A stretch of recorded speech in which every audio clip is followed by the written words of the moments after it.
With it, we're bringing you fast, reliable shipping nationwide, and we're bringing it right when your customers need it. Let's discover new routes. Visit USPS.com/new routes. The United States Postal Service. Priority, you. Do you struggle with occasional nerve aches, weakness, or discomfort in your hands or feet? Try Nervive Nerve Relief from the world's #1 selling nerve care company. Nervive contains alpha-lipoic acid to relieve nerve aches, weakness, and discomfort, and B-complex vitamins to support healthy nerve function as you age. Live your life with less nerve discomfort with Nervive Nerve Relief. Learn more at nervivehealth.com.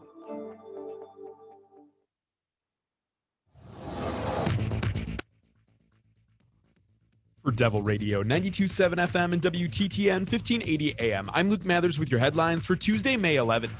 Yesterday's federal authorization for the COVID-19 vaccine to be extended to children ages 12 to 15 will open the door for roughly 300,000 youth in Wisconsin to begin their immunization series, for some as early as this week. The decision will allow roughly 25 to 30,000 Dane County residents to receive their COVID-19 vaccines and is expected to increase vaccine demand, which has begun to lag over the past few weeks. Eligible individuals will be able to receive their vaccines at the same community clinics as adults, but state health officials believe some schools may offer vaccine shots or arrange transportation for students to community sites. Forecast of sunshine with some clouds throughout the day today and a high of 58 degrees. Clear skies expected to continue overnight with variable winds and a low of 38 degrees. You're listening to Devil Radio, 92.7 FM and WTTN 1580 AM.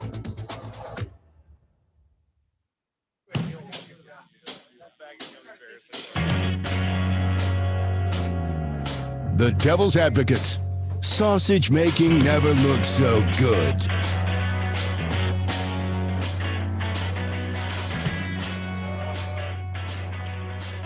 Welcome back to the Devil's Advocates Radio Show. A happy Tuesday to us all. Dominic, here's one thing that you probably didn't take note of. But if Donald Trump successfully won the presidency again, God forbid, it would be full Secret Service for the entire family. And you might ask yourself, well, why is that pertinent? A quite wealthy family, they can hire private security, Dom. Right. Well, apparently they're not as handsome as those tasked by the U.S. Secret Service, Dom. Troubling story, air quotes, at the Raw story. A new book written by Pulitzer Prize-winning Washington Post reporter Carol Leonnig claims that there were concerns within the United States Secret Service about members of the Trump family dating agents. As someone put on the Facebook page, secretly servicing the Secret Service? Dominic, The Guardian, which has obtained a copy of the new book, reports that Leonnig details how Vanessa Trump, the ex-wife of Fredo, Donald Trump Jr., started dating an agent who had been assigned to guard her family soon after she filed for divorce with the former president, from the former president's eldest son. So did you get that? There's an agent that guarded Don Jr. and his wife. They had a few marital problems, Dom, and they filed for divorce. And immediately thereafter, she started dating her Secret Service agent.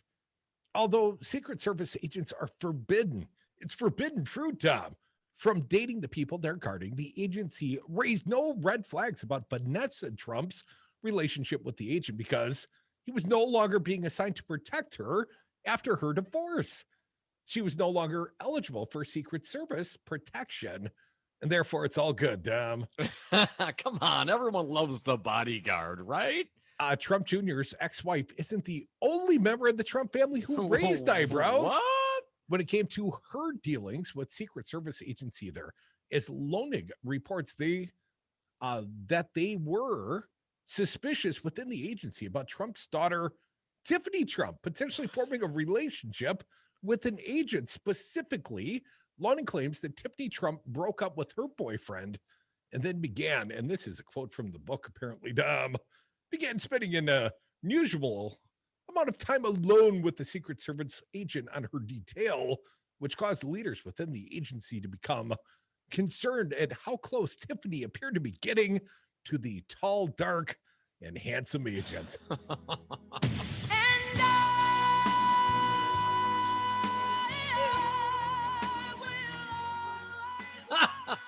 Not one, but 2 Trump women. Apparently, Dom, dating, air quotes, they're Secret Service agents.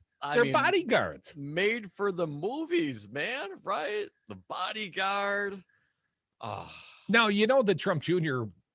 moved on, with Miss The Best is yet to come. Oh, moved on to Kim Guilfoyle. But apparently moved on from Gavin Newsom? Well, that had been years, though, Dom. She moved on from Fox News and sleeping around, apparently, because Fox News staffers, her colleagues, claim she used to share a lot of pictures of guys' junk down at the office. Oh, her and Matt Gaetz ought to hook up. Oh, she might be too old, though. Perhaps. Jeez. So Trump Jr. moved on, but apparently the wife moved on immediately thereafter as well. Begs the question, what's Melania's Secret Service agent look like? That's a fair question. Is he not tall, dark, and handsome? I'm sure he's not, big, round, and orange.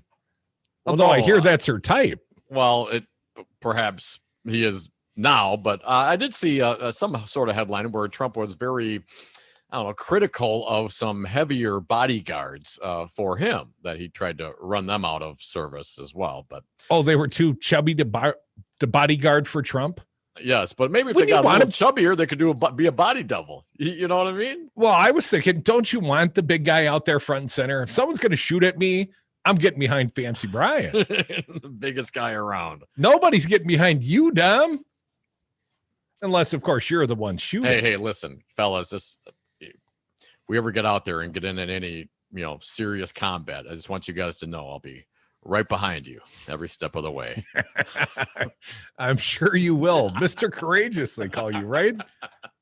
I wouldn't be surprised at all, Dom, if you ran into that building, but whether or not you were armed, I just think you'd go out there and protect us. Like a bodyguard. I really believe I'd run in there even if I didn't have a weapon. Oh, no. Maybe Melania doesn't need Secret Service because Donald's got her well protected.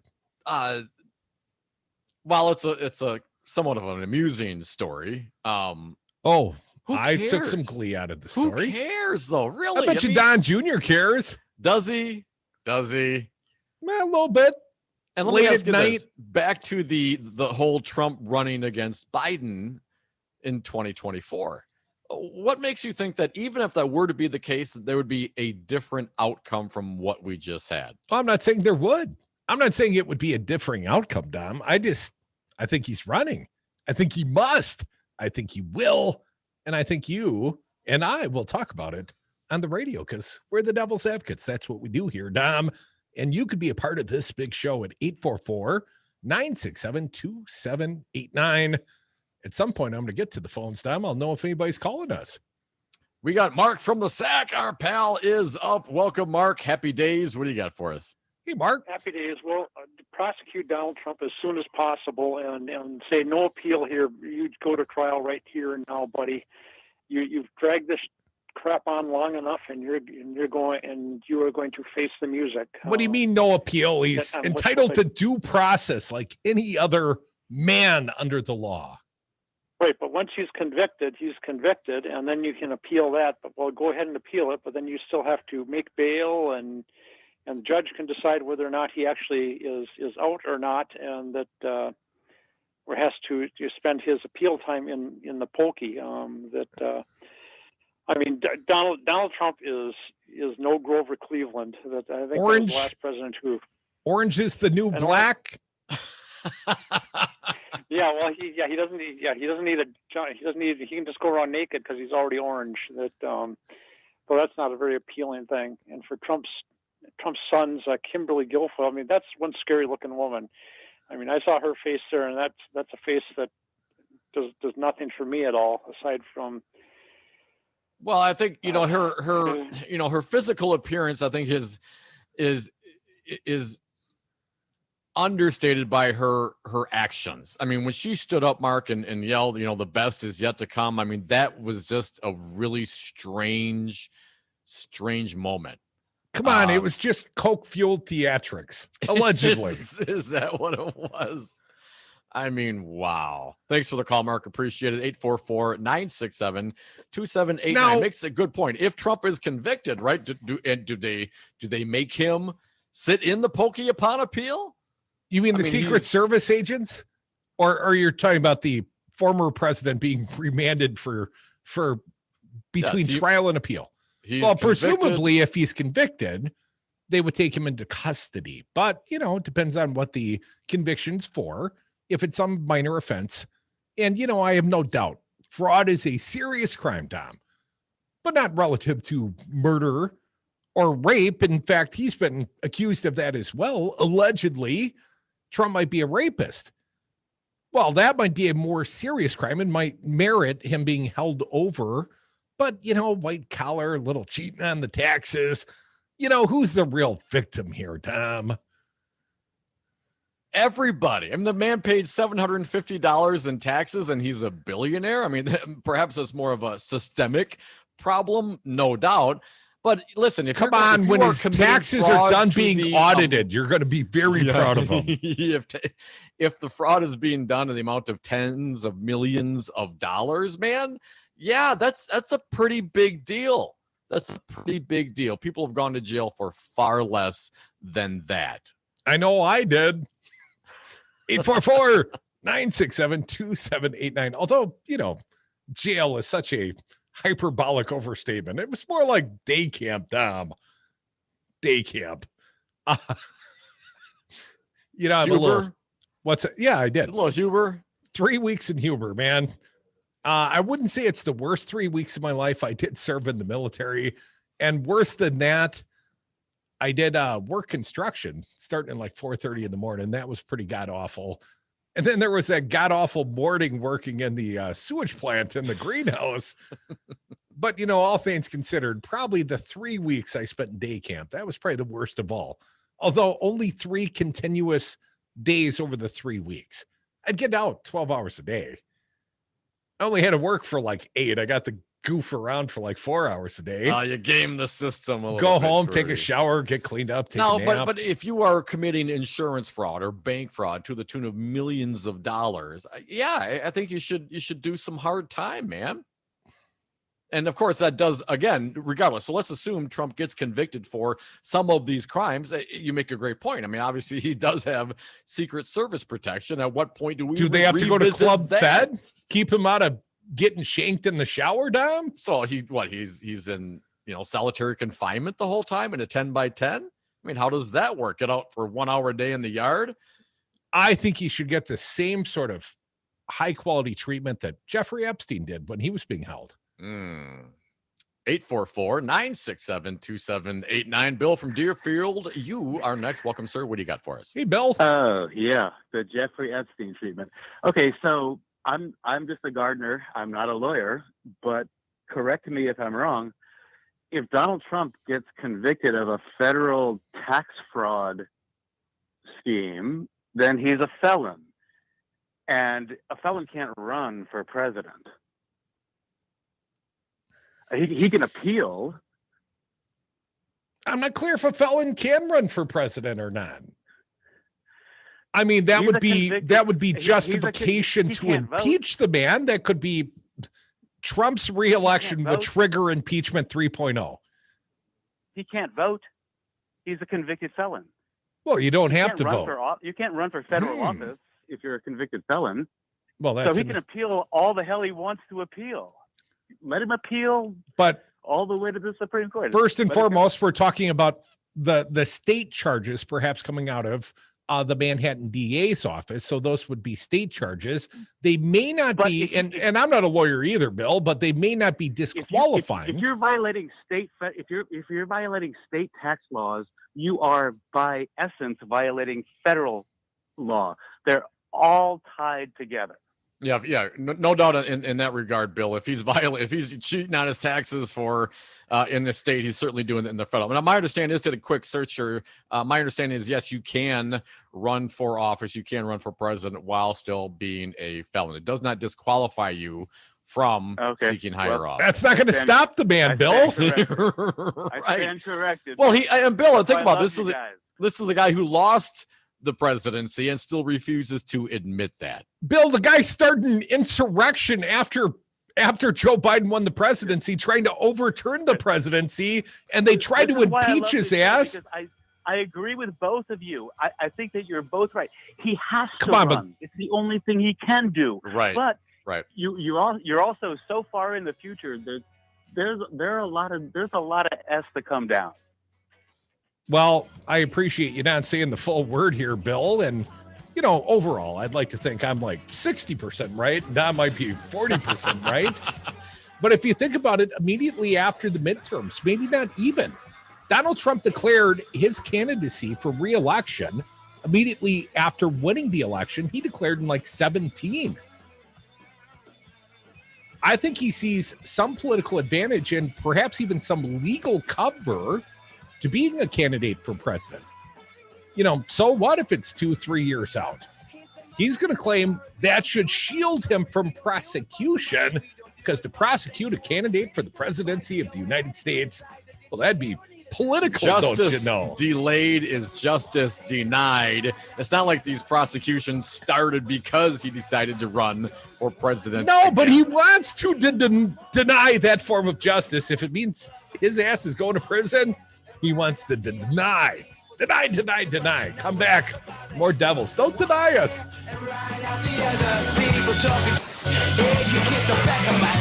If you cheat on your wife, are you going to be honest with your country?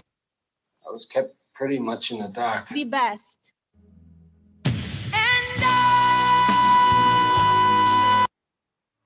When you're trying to stay safe, you want the best protection possible. And when it comes to PPE, that means Lutema. Made in the USA with the highest quality materials, Lutema has mask sizes for all. Lutema masks pass ASTM Level 3 and NIOSH efficiency standards and come in a wide variety of colors and types, including M95i. Get your American-made face mask at Lutema.com. That's Lutema.com. And get 40% off your first purchase single item with promo code RADIO at Lutema.com. The people voted to give Democrats a mandate for bold action. From COVID relief to climate change and racial injustice, the problems we're facing are large, and we need bold solutions. We can't afford more obstruction from Senator Ron Johnson and the Republicans. Text ACT to 668-366 to join Move On. Message and data rates may apply. MoveOn.org political action paid for and is responsible for the content of this advertising. Poll.moveon.org, not authorized by any candidate or candidates committee. Hi, this is Dom from the Devil's Advocates, inviting you to join us on Patreon.com. Patreon allows for our audience to access exclusive programming not available anywhere else and gives you the ability to directly support the greatest radio show ever. History's patrons have supported the works of Michelangelo, Leonardo da Vinci, Monet, and now with your support, the Devil's Advocates. So please go to Patreon.com and search the Devil's Advocates to pick your subscription. That's Patreon.com and the Devil's Advocates, the greatest radio show ever. Josh Call, the candidate for Wisconsin Attorney General. Do you think voter ID had a suppressive effect, not on 100 voters, but on thousands of voters, and perhaps tipped the election to Donald Trump? This is an issue that came up at our trial. And first of all, I should thank you guys, because we actually introduced into evidence the recording of you interviewing Dale Schultz, who was talking about the passage of the voter ID law. That was one of our pieces of evidence. I would have gotten away with it too if it wasn't for those meddling devil's advocates.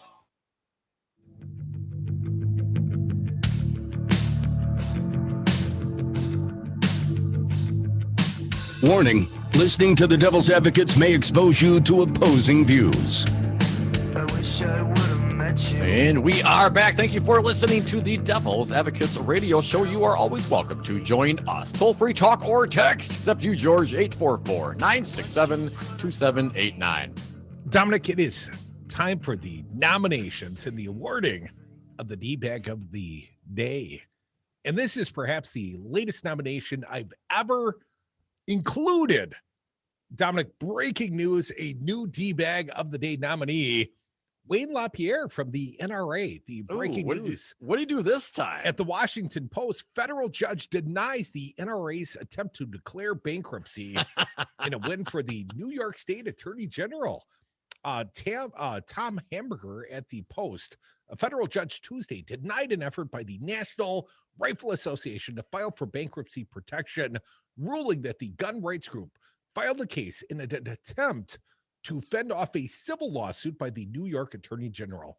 The court finds, based on the totality of the circumstances, that the NRA's bankruptcy petition was not filed in good faith, but instead was filed in an effort to gain an unfair litigation advantage in the New York Attorney General enforcement action and as an effort to avoid a regulatory scheme. Judge Harlan Hale wrote in a 37-page decision. Hale's decision follows a weeks-long hearing that revealed details about the alleged mismanagement and excessive spending by top officials at the influential gun lobby, including my nominee for D-Bag of the Day, Dom, Wayne LaPierre, the NRA's controversial leader for the past 3 decades. Last thought here. The NRA does not get to dictate if and where it will answer for its actions. In our case, will continue in the New York court. The New York Attorney General's office wrote in a tweet minutes after the ruling, no one is above the law. Ooh, Tiss James. Tiss James is coming for you. Crudy, well done. Wayne LaPierre, definitely a D-bag. Allow me to throw this one out for your consideration. Baby-faced Students for Trump founder was denounced as a cold-blooded fraudster by a judge before he was sentenced for posing as a lawyer. I heard he also represented the NRA in their suit, John. John Lambert, sentenced to 13 months in prison for the scam targeting individuals with little experience seeking legal advice, for which he was paid at least almost $47,000 while delivering little of value to his victims, reported the New York Daily News. Mr. Lambert took his money and did nothing, the district court judge Valerie Caproni said about one victim who expected help with a credit problem. Mr. Lambert did not even have the common decency to make up an excuse and tell the victim to hire another attorney. The 25-year-old Lambert posed as Eric Pope of the Manhattan-based firm Pope & Dunn and falsely claimed to be a graduate of the New York University School of Law with a finance degree from University of Pennsylvania with 15 years of experience in corporate and patent law. Wait. The kid is baby-faced. His real age is 25, barely old enough to be a lawyer, and he claims he's been practicing law for what, 15 years? 15 years, corporate and patent law, yes. Since like 2 degrees. Before middle school? Who is he, Doogie Howser? I lost focus on who I was, he said in court. My ignorance was a disrespect to the law and my country. My life will be forever marked by this poor choice at a young age. Yes, and for that, Mr. Lambert, you are a D-bag. Papa's got a brand new D-bag. Yeah, that's pretty D-baggy. That's very D-bag. But I'm not sure if that's the winner. Damn, I got one more. Assembly Speaker Robin Vos, right here from the great state of Wisconsin. Damn it, Dom, I don't even have the article in front of me, but I'll tell you, it's bad. There is a state lawmaker here in the state of Wisconsin, and the names don't really matter, but what matters about this story, and I'm going to tell it from memory, Dom, the assembly member asked for accommodation. A state rep named Jody Emerson. Thank you for filling in that part. From the Stevens Point area, I believe. Eau Claire, perhaps. Eau Claire, yes. But anyways, this state rep said, hey, I've got some pre-existing conditions and I don't want to be exposed. And in fact, we have a wheelchair-bound Democrat in the state of Wisconsin that asked for a similar accommodation last year and was denied because the Speaker of the Assembly said, electeds are exempt from ABA compliance. That was his claim then. Has not, allowed the guy to video in from his office during a pandemic like they allow in the state Senate side here in the state of Wisconsin. But anyways, Robin Vos, in denying this lawmaker from Eau Claire's request, sent her a letter in April and said effectively, well, COVID's not airborne. Right. You got some of those details? I do, Crudy. You are incredibly safe to go out. Yeah, that's what he said. Molly Beck reported in the Milwaukee Journal-Sentinel the letter from Jorgensen. This is the HR person of the legislature. As you are aware, COVID-19 is not an airborne transmitted disease, Jorgensen wrote to Emerson on April 4th, rejecting the request. That was in 2021, not 2020. Therefore, protection for you is based on limiting particulate exposure. So they gave her masks to give out to others not wearing masks, like all the Republicans at the Wisconsin State Capitol. What a D-bag move, man. They also, Jorgensen and Voss apparently also offered Emerson a portable plexiglass barrier instead. Those don't work either. I'm sorry. You know, I see them at the convenience stores. They don't work. As mentioned, Crudy, Voss, and Jorgensen ultimately offered to provide Emerson with a box of face masks to be given to people she interacts with inside the Capitol in response to the April 7th letter. Well, I do have to say this, Crudy, as much of a D-bag move it is to deny that COVID is transmitted by the air, at least it was more than thoughts and prayers. It was a box of face masks and some portable plastic. Good luck. You got to use thoughts and prayers to try and convince any of those Republicans. Dude, we were up there in December when they were Christmas caroling sans mask. In the midst of a surge in the pandemic, Republicans were doing super spreader events in a Capitol building close to the broader public, but never close to the devil's advocates, right, Dom? No, hell no. So anyways. I think that's our winner. Assembly Speaker from the great state of Wisconsin, Robin Voss, for denying the COVID, for denying the help to your fellow legislators. You, sir, are our D-bag of the day. D-bag of the day. I think there are a lot of fine candidates, Tom. There always are, Mike. Fine in that they're the worst of the worst. Come back with us. Nothing but the best here at the Devil's Advocates Radio Show. Going to tell you all about a proposition here in the state of Wisconsin forcing patriotism upon us all. You stand up and salute when you talk to me, young man. Come back, hour 2 of the Devil's Advocates. More of your phone calls as well. 844-967-2789.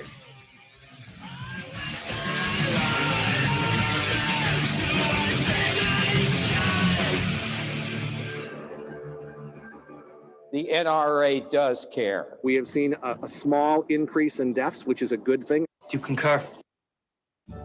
Hi, this is Brad from Zero Res. If you need someone to help with your carpet cleaning, business or residence, please give us a call. We have the best system available and an amazing team of friendly technicians.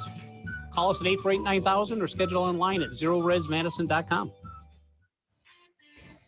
This is Dom from the Devil's Advocates, inviting all our patrons to join us for an exclusive live broadcast at one of Hawk's finer neighborhood bars, the Jade Monkey Cocktail Lounge, located at 217 Cottage Grove Road in Madison on Tuesday, June 15th. Seating is limited, so please go to patreon.com, search for the Devil's Advocates, the greatest radio show ever, and sign up to be a patron. Join us June 15th, 2 to 5 p.m. at the Jade Monkey in Madison for a live broadcast, then stick around for the political party open to the public 5 to 7 p.m. See you then.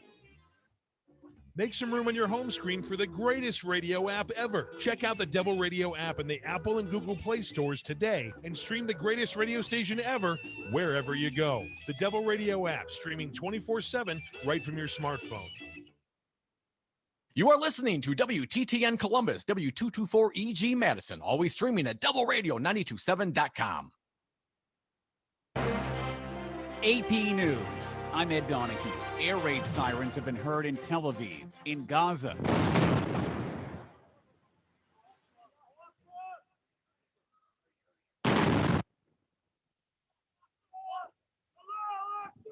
The second explosion is an Israeli airstrike that demolished a 12-story building in Gaza City that housed the offices of top Hamas officials.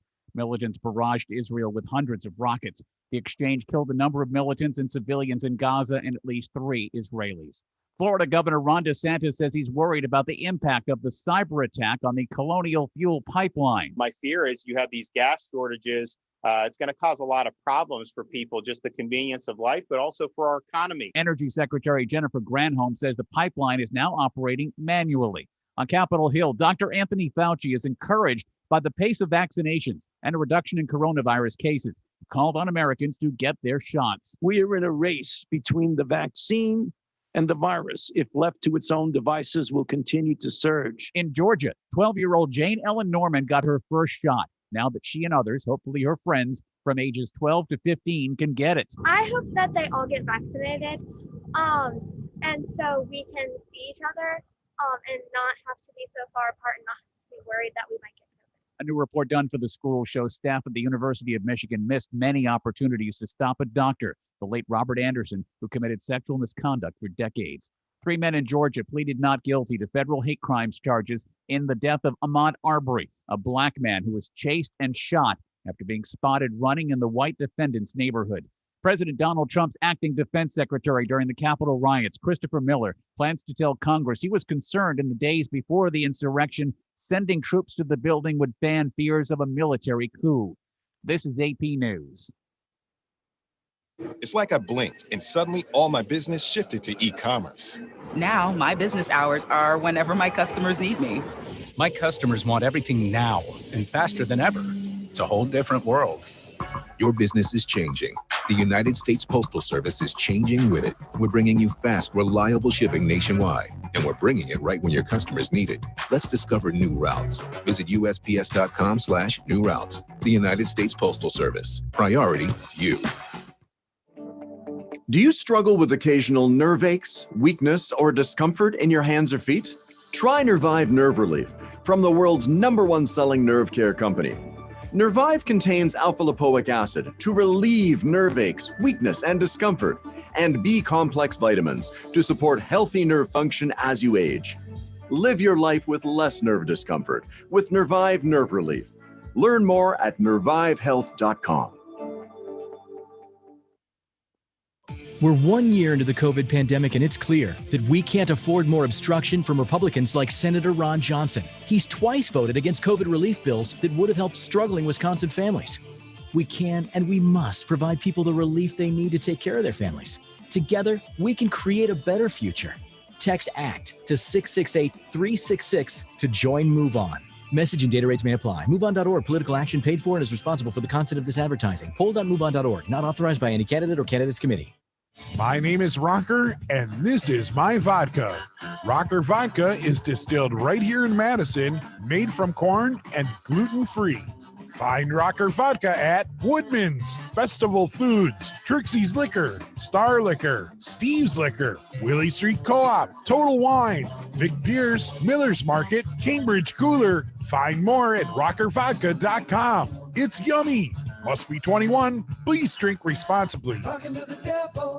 Hey folks, Patrick here from Pegasus Games, here to remind you that we're open for all your at-home gaming needs, both online at pegasusgames.com or in-store from noon to 6, with extended hours on Saturday and Sunday morning from 10 a.m. to noon for high-risk customers. From our new line of puzzles to pass the time, to the perfect board game to reconnect with family and friends. Walk-ins welcome or curbside pickup available over the phone or online at pegasusgames.com. Pegasus Games, home to games you never outgrow.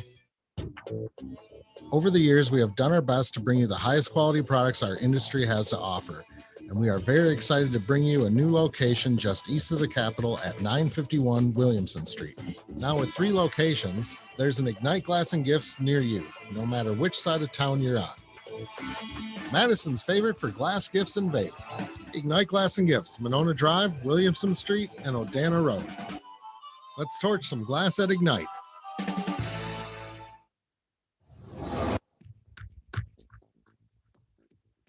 For Devil Radio, 92.7 FM and WTTN 1580 AM. I'm Luke Mathers with your headlines for Tuesday, May 11th. On Monday, Governor Tony Evers said a requirement for all Wisconsinites to receive a COVID-19 vaccine is not going to happen, and frankly said he did not believe such a thing would happen anywhere in the country. Governor Evers stressed the decision to be vaccinated against COVID-19 is an individual choice. This week, the Wisconsin State Senate will begin reviewing recommendations from the police reform task force that formed last year. There will be a variety of proposals the State Senate will take up, including the task force recommendation to limit but not ban chokeholds. Yesterday, the Overture Center announced its fall and winter lineup, beginning what the venue called an effort to slowly ramp up its programming since shutting their doors at the beginning of the COVID-19 pandemic.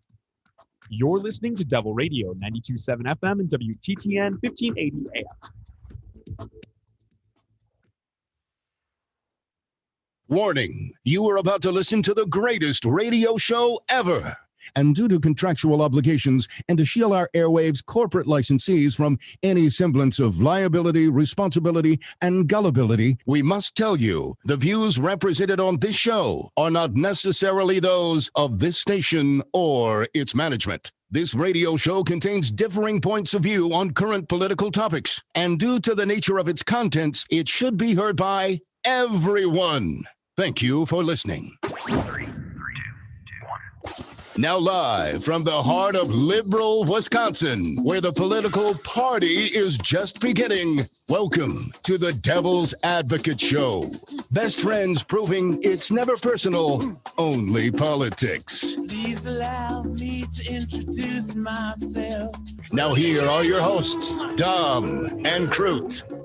Welcome back to the Devil's Advocates Radio Show. Dominic, perhaps a Taco Tuesday later, but not for lunch. I had Panera. But this big hour, want to challenge your patriotism once again. Oh, come on, man. Wisconsin Republicans have put forth a legislative proposal. Oh, they're going to take the Medicaid money for like $2 billion? No, not that one. Oh. That one's highly popular. Tom. Oh, they're getting behind voting rights. That's awesome. No, they've perhaps gotten differing advocacy on voting. Going to make it a little tougher if you... They finally come around on some sensible gun safety legislation. No, thoughts and prayers. That's our plan. Well, then what have they been doing then? Legalize marijuana. No. Now I know you're just joshing, man. Have you noticed that like Alabama and states down south are now legalizing at least medical marijuana, and we're still here in the dark ages, but surrounded by green. But Dominic, here is what I reference. The Madison.com reports the national anthem would have to be played before all sporting events held at Wisconsin venues that received any public funding under a bill for a vote Tuesday in the state assembly. The sweeping proposal received bipartisan support in committee, even as a group representing parks and recreation areas across the state questioned whether it was an unmanageable mandate. The requirement would apply at all levels of athletic events played on a field that ever received public money. Ever. From a bar league softball game at the local park to the Green Bay Packers at Lambeau Field. Sporting event is not defined, raising the question of whether the anthem would have to be sung every time someone gets together for a pickup game of football at a city park or play softball on a municipal field. There is no penalty for violating the requirement, although you will be publicly chastised for lack of patriotism. America first, Dom. There is no penalty for violating the requirement. So even if the bar league softball team skipped the national anthem, there would be no repercussion under the law. The Wisconsin Parks and Rec Association said it supported the intent of the bill, but questioned the need for it and how it would be implemented. If approved by the assembly, it would also have to pass the Senate and be signed by Governor Tony Evers before becoming law. Dom, you pointed out to me the national anthem, it's got a long-ish and storied history here in our country. Longish in that it's less than 100 years old. The national anthem became at least as the national anthem. Yes, in 1931. Well, it seems like a long time ago to me. 90 years. We went 155 years without that song as the national anthem. Well, once you find a number one hit, Tom, you put it at the top of the charts and keep it there forever. Well, I kind of remember some of the conversation with regards to the national anthem and what Francis Scott Key, right? My understanding, based on a little preview of some articles in this regard from last year, Key was very racist. He descended from a wealthy plantation family and enslaved people. He spoke of black people as a distinct and inferior race and supported emancipating the enslaved only if they were immediately shipped to Africa. This is the guy who authored that song. So Francis Scott Key originated the Back to Africa movement. Although the Star-Spangled Banner and all of its verses were immediately famous, Key's overt racism prevented it from becoming the national anthem while he was alive. Morley, the historian, wrote, "There was no national anthem, and many people chose to sing other songs like My Country 'Tis of Thee." Well, what about that one? How about we get rid of the racist national anthem, because there is the author of that song clearly racist, right? References to slaves in that song, in like the third part of that song, clearly racist. So and then what the hell is wrong with Republicans in the state of Wisconsin that would try to mandate somebody sing a song? Now, I want to live in a free country where my government doesn't mandate me to sing a song.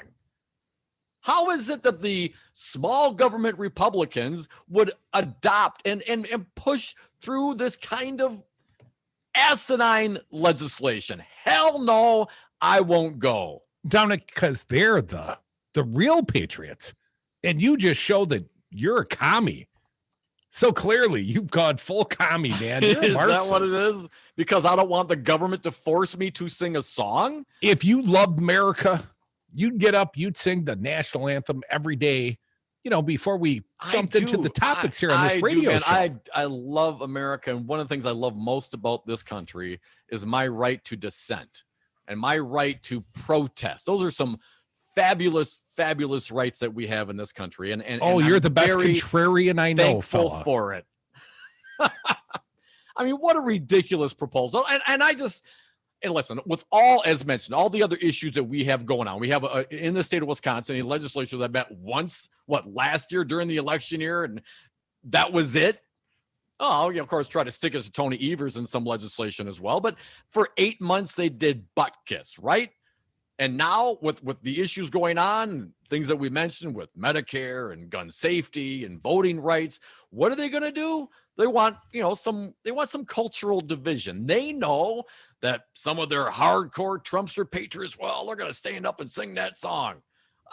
There's other songs perhaps, but no matter what the song is, I would never, ever, by force of the government, respond by obliging them to do so. Dominic, they're just putting this out there and running her up the flagpole and seeing what sticks. Now, you must understand how they feel about compulsory vaccinations. It's all the same, right? They can force you to be a patriot. We don't have compulsory vaccination. But you cannot force them to get vaccinated. Even as a private business, you cannot require, or at least they'd like to see that signed into law here, Tom.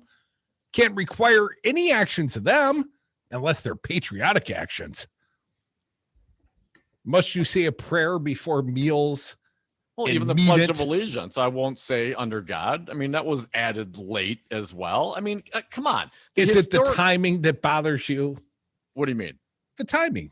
You mentioned the national anthem, only 90 years our national anthem. No, that's not what bothers me. Anybody that's going to, cling to it, like, oh, this is how it's always been, because, people have a hard time letting go, right? You probably kneel at football games, you Kaepernick. The Republicans to use the force of government to try to mandate patriotism is about one of the most fascist things I can possibly think of. You probably eat French fries. Freedom fries. And French toast. 844-967-2789. Am I the only one thinks this way, Crudy? What is your reaction when you hear something like that? Well, I am a patriot, so I don't have to go prove it in public, before sporting events. What? Wait. How do you prove one's patriotism? Well, you put an American flag on your lapel, Dom. Yeah, okay, then. That's how you prove it. I don't have a lapel. What if I just tell you I'm a patriot? Can you take my word for it? Well, but I am going to need to see, some public expression of admiration for the flag. You remember when Trump was the president and he humped that flag up there on the stage? No, I'm going to need something like that out of you, sir. No, I will not abuse the flag. Now, do you think they burned that flag? I mean, We talked about Frank Lutz having a replica Monica Lewinsky flag. Do you think Trump marked his territory on that? That's Old exactly Faithful? what he did. Do you think there's DNA on that flag? Oh, gross. Well, it is a little gross, Tom. The entire topic is gross. I object to it. I think you've picked a bad topic. I think it's a. Go ahead, Brian. Well, I was at the Patriots and Lions game. The Lions actually beat the Patriots at home. But we'll move on that. When was that? 1942? A couple years ago was my birthday party or birthday celebration. Nice, Anyway, nice. The point is, they had all the flags everywhere, all the flags, all the announcements, all the everything. They spent a good, like the halftime show was Lil Jon. They wheeled him out on a tiny table, and then he yelled "yeah" to other people's songs, and then he left. But then they spent like 20 minutes with this big giant, like flashy flag ceremony and everything. And then with a flag, and they were worshiping this flag. And then later on, maybe somewhere in the third quarter during a timeout or something, they brought out this guy who saved his entire platoon by, getting the Purple Heart and all this other stuff. And they just said, hey, let's honor him. Okay, great. Bye. So they had more reverence for the flag exactly. than the That's person my that point. actually They cared more about sacrificed. this freaking cloth than the actual person who sacrificed for that cloth. The last live sporting event, excepting my kids' freshman football games, that I went to was a Milwaukee Bucks playoff game. I believe late in it must have been in the 2019 season. And as far as I remember, the most memorable and patriotic part of the halftime presentation, Dom, Bismarcky. You got what I need. You got what I need. Nice. Turned the whole tide of the game, Dom. The Bucks went on to win the series, not the NBA championships, unfortunately. Yeah, I was never a big Bucks fan, but I'm a big fan of the American anthem, Dom. And I think before each and every show, we should stand up and put our hands on our hearts, take our hats off if we're wearing them. Salute the flag. The Patriots. That's what the insurrectionist bastards refer to themselves as patriots. They see themselves as patriots. Like 50 out of the 400 that ransacked the Capitol were former service people. Well, you remember is that patriotic? You remember what I did immediately after returning from our armed services. That's the reason I ended up in Huber for 3 weeks, Dom. I set a car on fire patriotically. Or tipped it over. It was set on fire by some other patriots there in the streets. Yeah. But we all stood up and saluted it, Tom. That's the important thing. Come back with us. More Devils. Your call's next. 844-967-2789. Patriots go first. And fish in the sky and a big monkey pie.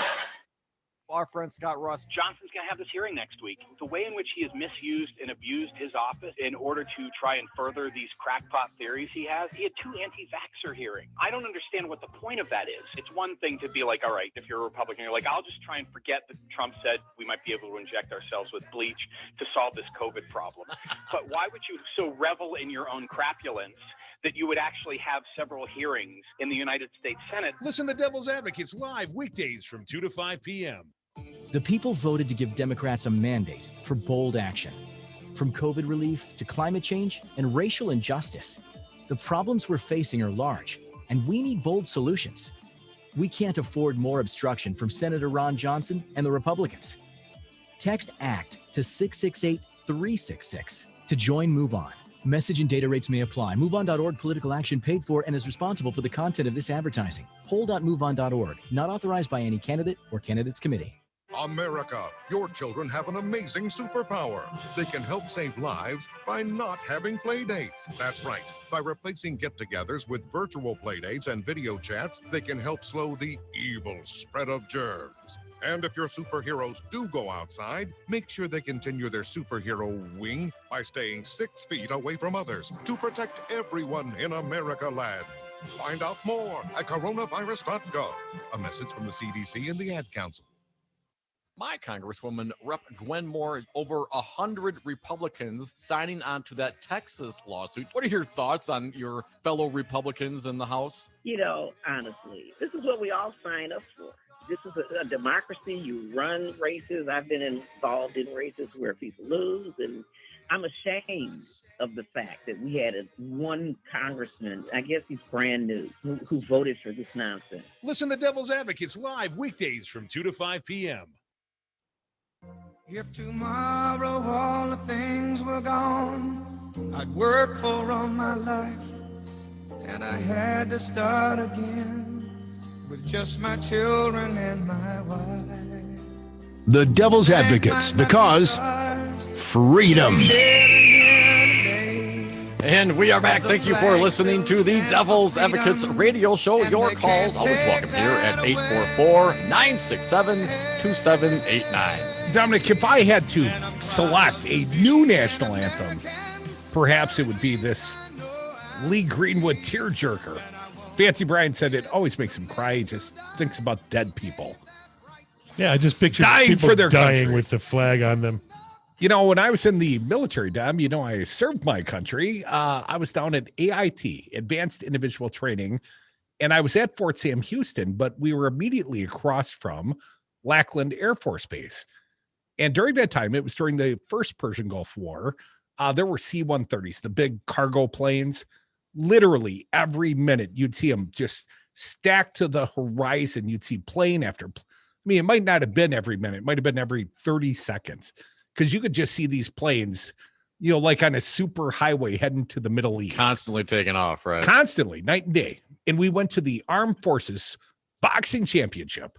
And I mean, this was a fun event. It was the only real fun other than going to the officers club and drinking a couple of beers underage that I had in the Army. Talking about good times. And I went to this event. And we were wearing our civilian clothes. We were permitted to. We were off base. But we had the military buzz cuts. Everybody knew. And I was in the Army. I'm the correct branch of the military. But there were Air Force and Army and Navy and Marines all represented, at least amongst the competitors in the ring. And there were amateur fights, 3-round fights. But then a drill sergeant, like at halftime, came out and, I mean, it was contentious in the crowd. If like a Army guy was boxing an Air Force guy, and you got all the cadets from one and all the cadets from, I mean, it was a lot of fingers flying up, a lot of less than professional talk amongst colleagues going back and forth. There were like fights breaking out in the crowd. And then someone came out and they sang the Proud to Be an American. And it was like a bar at bar time, man. Everybody's crying, I love you, man. I love you. The whole crowd's just singing and swaying. That particular song we just heard. That particular song, Proud to Be an American. And if I had a song to nominate Dom, I'd throw that in the top 100 list. I'm proud to be an American because I have no other defining traits. 844-967. Come on, America, we came up with Chinese food. And spaghetti and pizza, all the finer dining products. So the Wisconsin State Republicans want to force any sporting events or any event going on at a field or arena, whatever the case may be. How about the Hutch Hall pit, man? If we went and played some pickup ball? It was funded by taxpayer dollars. If at any point it was ever funded by taxpayer dollars, that would include, every single UW campus, basketball outdoor court. Those are funded with tax dollars. That you could not start a pickup game without playing or singing the national anthem. Now, according to the reporting on this here in the state of Wisconsin from the Madison.com, there is no penalty for not doing it, which I would imagine is because it would be unconstitutional to force some people to do that. I'm not clear that would be constitutional. Compelled patriotism. It's just what America needs right now. Yeah, the beatings won't stop until morale improves. I mean, are you kidding me? What kind of logic is that? Well, it's the best kind of logic. It's America first logic, Dom. Annie from Watertown, welcome back. What do you got for us today? Hey, Annie. I don't know how fast this is. This is something I've been thinking about a lot lately, that, wow, there's not a chance now. There was a movement to change the national anthem, mainly because it's a crappy song. Yeah. Hard to sing, and I don't know, they had all kinds of reasons, and either America the Beautiful or My Country 'Tis of Thee was more appropriate, easier to sing, whatever. And I've been figuring the last couple of years, they're never going to be able to do that now. I mean, people look at things as sacred, which is just, I don't know, and aren't there some religions that don't let you? Like Jehovah's Witness or something, you know, you can't do birthdays or. Yeah, the Jehovah's Witnesses, they don't stand up during the national anthem. I don't believe the Amish do either. There are a handful of religions that don't acknowledge the American flag as somehow being symbolic of their patriotism, Annie. Or they don't do it because that's showing some kind of devotion to it as being sacred, or, you know, the things that people are doing now. The last time I went to a game, I was forced to remove my hat, which women don't do that. And well, patriotic women do, Annie. That's not. Women, you know, they always keep their hats on. Men take their hats off. I don't know. It's the old-fashioned tradition there. Annie, you probably don't even have a bald spot. I do. I should be permitted to cover my cabinet injury with a hat. Shouldn't have to take it off. I'll stand and salute, but I get to wear my hat the entirety of the time, Dom. Thank you for the call, Annie. Appreciate it. And great point. You know, a lot of people will consider something like this, you know, sacred, as you said. And perhaps that's one reason why some religious sects do not engage like that. But that's why I brought up the 1931. I mean, that's almost 90 years. We went 155 years without that song as a national anthem. I agree. Let's change the national anthem. Let's find something else that doesn't, you know, invoke God, because you know what? Not everyone believes in God. I think we could come up with something else. I'm fine with that. It is not sacred, period. You know, if Steffi were saying, oh God, you wouldn't chastise her, would you? What's your patriotic choice, Tom? Pick your new national anthem. I haven't found one yet. Like some of them I would consider My Country 'Tis of Thee. There's lots of references to Lord and God and all that kind of stuff. So perhaps I find that offensive. I find it offensive. So I haven't found one yet. Perhaps we could write a new one. I mean, this one was written. We could write a new one. It's only been around 90 years, folks. We could do all sorts of things if we just put our minds to it. Well, we're we got America. Short commercial break. Dom will come back with the new national anthem for your codification. More Devils on the other side.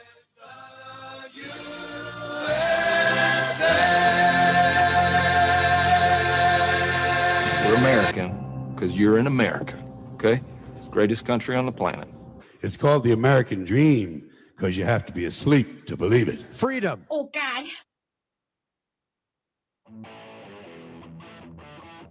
Hear history as it happens, only on Devil Radio 92.7 FM.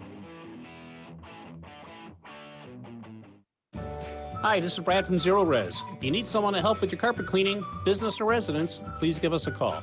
We have the best system available and an amazing team of friendly technicians. Call us at 848-9000 or schedule online at zeroresmadison.com. Stream Progressive News and Talk 24/7, as well as download exclusive podcasts and interviews at devilradio927.com. That's devilradio927.com.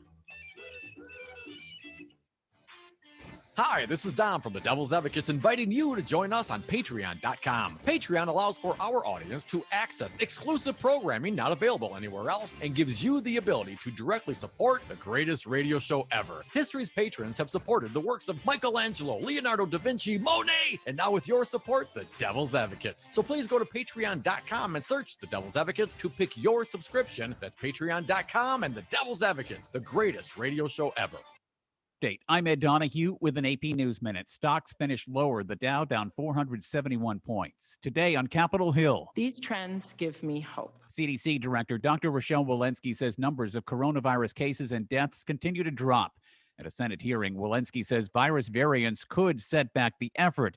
Dr. Anthony Fauci is also optimistic. I feel confident that if we continue to vaccinate people at the rate that we're doing, that we will very soon have a situation where we will have so few infections in this country, we will begin to return to the normality that all of us desire so much. President Biden talked to the nation's governors about his goal, 70% of Americans fully vaccinated by the 4th of July. Pretty huge goal, I acknowledge that, but you've done a remarkable job. But if we succeed, we're going to be able to take a serious step toward a return to normalcy. I'm Ed Donahue.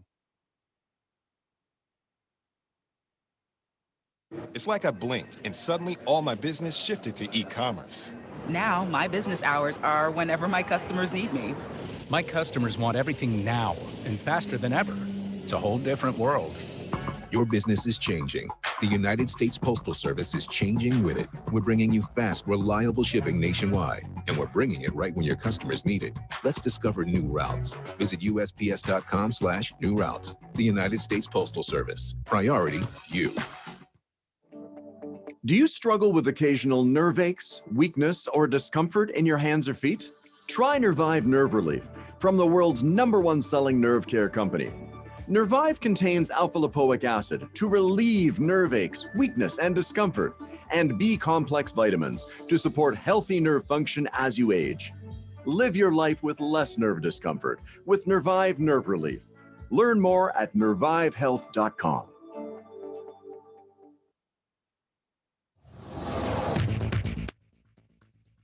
For Devil Radio, 92.7 FM and WTTN 1580 AM, I'm Luke Mathers with your headlines for Tuesday, May 11th.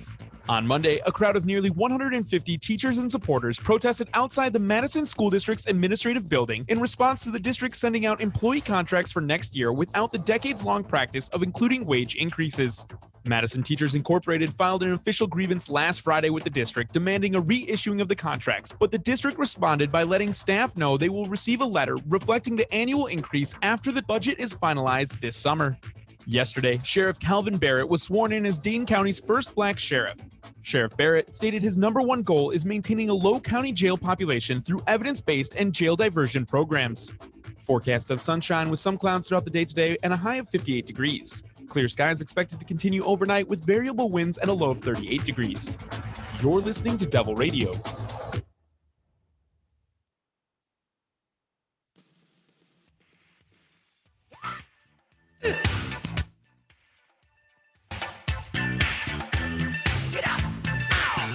Wreaking havoc on America, just like they wreaked havoc on Wisconsin. Dom and Krutz are the Devil's Advocates. You know, I love this song because it mixes in the Rocky theme, you know, the Biden-Trump 2.0, and the America theme. Dom, the national anthem, perhaps we should use this song from James Brown. James Brown, it's a great option, Crudy. I hadn't considered that fine song, and it ties in nicely, as mentioned. I would throw out there Neil Diamond, America.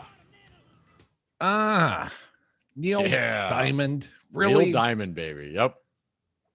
And I did like, while we were on the road, we did see some Bernie Sanders here and there. They did some America from Simon and Garfunkel. Perhaps it was some of the ads that they did. That was also a fine song. There's lots of songs. I think all three of those, perhaps it's a little too chill, the Simon and Garfunkel. But yeah, James Brown, lots of funk to it. Little Neil Diamond, also classic. Either of those would be just fine. What about... my fellow Americans, ask not what your country can do for you. Ask what you can do for your country. I am a real American. What is this? Let me tell you something, brother. Is this the Randy Macho Man Savage march-up music? Oh, no, this is the Hulk Hogan market. This is a real American, man. He's a real American. And I think with the wrestling culture we have now, I think we could probably get this passed. All the little Hulkamaniacs, make sure you take your vitamins. Let me tell you something. You got to go and pray to the Lord America. You know, Dom, I don't know if it'd go over any better than Colin Kaepernick kneeling during the national anthem, but perhaps a contemporary choice. Childish Gambino, This Is America. I'm not familiar with the song, unfortunately. The video, quite graphic. 844-967-2789. Jeff from Madison, welcome to the Devil's Advocates radio show. Hey, Jeff. Afternoon, gentlemen. So I think we are missing an excellent opportunity to invest in a couple of young startup songwriters, singers, Trey Parker and Matt Stone. I think they did a movie a little while ago. Team America. I think there's some good songs we could pull from that.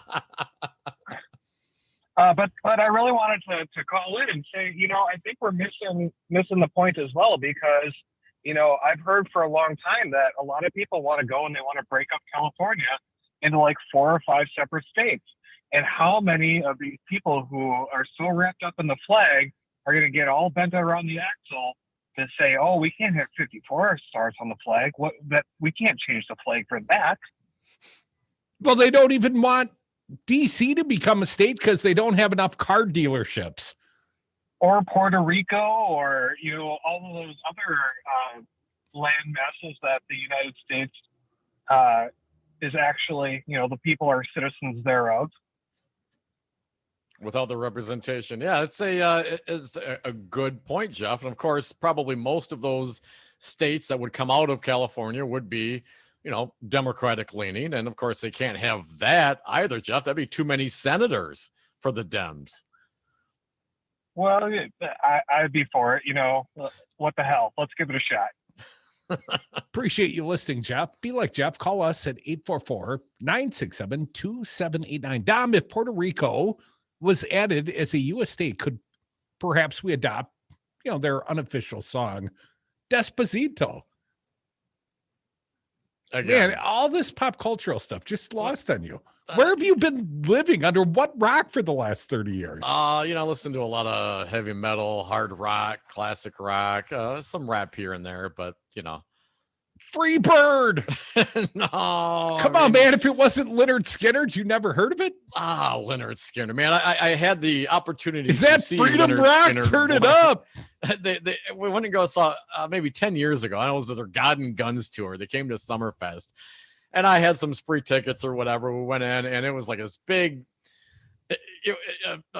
Confederate flag, and it was literally the God and Guns tour. We left that show. So no, not Lynyrd Skynyrd. At the amphitheater? Yeah. You walked out on Lynyrd Skynyrd, man? Yeah. I did. Did you perhaps go to any of the side stages and see an act from post 1970?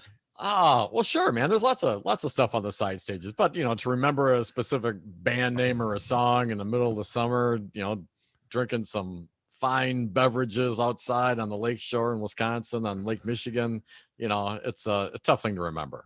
So really what you're saying is there's been no good music made that you recall since you graduated from college. There's been some good music made. Hell, I got you Fancy just don't Brian recall coming it. Up. Well, not that I would have as a option for a national anthem. Nothing. I mean, we're trying to get a serious, a legitimate song that people would vote for the national anthem. It's probably not going to be Parkway Drive or Metallica. I'm just suggesting. Although Don't Tread on Me is a fine song. What's the flag with the snake, the Don't Tread on Me flag? The Gadsden flag? Oh yeah. That's not American. Isn't that a little insurrectionist, Dom? No, are you being patriotic to the insurrection? The Gadsden flag, I believe, started out as a Marines or a military flag initially. It's been a long time, Dom. More than 90 years since that happened. I think it means something a little different now. Does a Confederate flag mean anything different now than it did then? Well, I remember in the early 1980s when it was on the General Lee and it was part of the Dukes of Hazzard. Yeah. And we all thought it was okay, but I know. America woke up since then. I grew up since then, man. I mean, and you're no not longer your musical tastes. 9 years old, man. The General Lee. I'm like, yeah, man, I'm a rebel. I'm running from the crooked cops. And yeah, that's actually kind of terrible, that the Confederate battle flag. Yeah. So, certainly times do change. And it's time for a new national anthem. And it's certainly never a time, regardless of what the song is, for a state or national legislature to command upon its citizens before any sporting event to submit to the will of the state and sing whatever song they tell you to sing. I mean, why don't you give us all, gray jumpsuits? We'll go out and do calisthenics in the morning at 7 o'clock as well. That will be a requirement of your ongoing employment. You don't employ me. What was the movie Gung Ho? They had to do exercises before work. Take a little swim in the call, Crudy. Yes, little swim in the Milwaukee River every morning, Dom. Joe from Madison, you are up. Welcome to the Devil's Advocates. What are your thoughts? Oh, I am loving this conversation because I have never, ever agreed with the idea of turning football games and baseball games into patriotic events. I think that is just crazy. Well, that's Absolutely patriotism crazy. for pay. The U.S. military actually hires the NFL to promote the patriotism. The military flyovers, all part of a marketing campaign, Joe, to try to convince our kids to go serve in the military. Well, then here's a thought. Why don't we, why doesn't the legislature insist that our national anthem be sung at other buildings in which there is government money that's passed hands? For example, any concert in a venue that, name the venue, Overture Center, Dane County Coliseum, name other venues where there may have been public dollars taking place. So before the concert starts for Name the Band, we hear our Pledge of Allegiance and the Star Spangled Banner before we start. Or before opera, we hear the Star Spangled Banner start.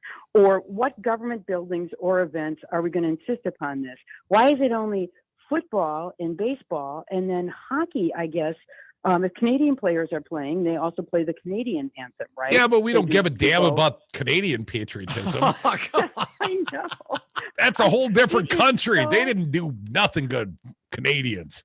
Push Well, and I would say that, presently, as I understand it, there is a code about how you're supposed to behave during the singing of the national anthem, but it doesn't have a legal penalty to it. It is suggestive in nature. So I don't know. I guess I would suggest that anybody hum and sing whatever song suits them. It just seems that this is a weird place to start saying, okay, you gotta, if government money somehow went through this building or this space, because let's start to think about what those spaces would be. Joe, did you ever have to sing in the school choir or like at a school concert? I remember we had holiday concerts when I was growing up, and they'd drag us down to the mall or something, and we'd sing songs. And I wasn't a big singer. I prefer doing it on the radio. Do you want to hear? No, I'm just kidding. But we'd go down to the mall and we'd sing songs. But, the clever amongst us would change some of the words and we'd make up our own words to the song. And I got to think if the kids were forced to sing the national anthem, before school, before homeroom, before gym class, before, choir practice, I think some of the kids, would be similarly creative. And I think they'd jam a few extra words in there. Yeah, and I think it goes back to, when the Pledge of Allegiance, all of the uproar over the Pledge of Allegiance started prior to World War II, and it was this uproar over the Jehovah's Witnesses not saying the Pledge of Allegiance. And it was because in their mind, they did not put anything above their God. Not country, not anything was above their God. And when they took that case all the way to the Supreme Court, that court case in the Supreme Court was decided in 1942, in the middle of World War II. It was a unanimous decision that said, we are not a country that does forced patriotism, because we had all these examples of other countries, awful examples of other countries that did have forced patriotism.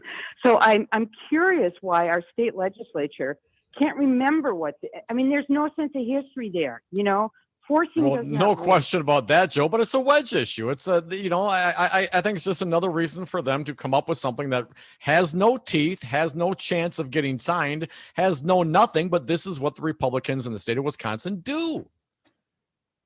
Something for people to chew on rather than going back to history and say, why do you do this at all? Well, thanks for the discussion, guys. It's really been great. Thanks for listening, Joe. Appreciate it. Patriots like me served our country. So people like you, Dominic, could stay home and play 8 tracks and albums and what is that why you did it, Curdy? To preserve your American way, Dom. Why your did you? Freedoms. What was your choice? I mean, you made a little choice patriotism. to go and serve. Little patriotism. But why? Because little financial need. Iraq invaded Kuwait. I mean, what does that got to do with American patriotism? Well, let me tell you, Tom, that was the original summer of love. Yeah. And it was the summer after, I think, my sophomore year in college. And I wasn't doing so well academically, struggling a bit. And apparently I would have been on academic probation in the fall. And that didn't seem like a prospect, suitable for a student like myself. The whole entirety of the second half of my freshman year, I was fabricating fake IDs for all my friends to go on spring breaks. But, I was a Renaissance like man a of terrorist. sorts. Similar. Yeah, okay. More like Matt Gaetz. More Like like I a said. U.S. congressman. Yeah, like a terrorist. So anyways, this entire summer, man, all we did is we played the American pastime, baseball. We played wiffle ball in the backyard, and we started drinking at like 10 in the morning, as good Wisconsinites do. And on average, we were drinking old Milwaukee returnable Old bottles. swill, baby. Yeah, you could furnish an apartment with all that. Well, buddy, we did. Effectively, we did. We were drinking 18 beers a man each and every day playing wiffle ball. I know. I mean, the alcoholism was really starting to set in, and my job prospects weren't good. And, Iraq invaded Kuwait, so I called up the U.S. military, and the Air Force recruiter apparently was at lunch, so the Army was next alphabetically. So I joined the best branch of the U.S. military, second alphabetically, first in your hearts, the U.S. Army. Just thank me for my service. Let's move on. Mike. Come back, more Devil's Advocates. Thank you when you call us at 844-967-2789.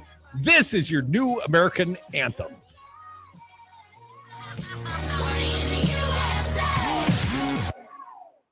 I was sad for America. I was sad for America. You can do what you want to us, but we're not going to sit here and listen to you bad mouth the United States of America.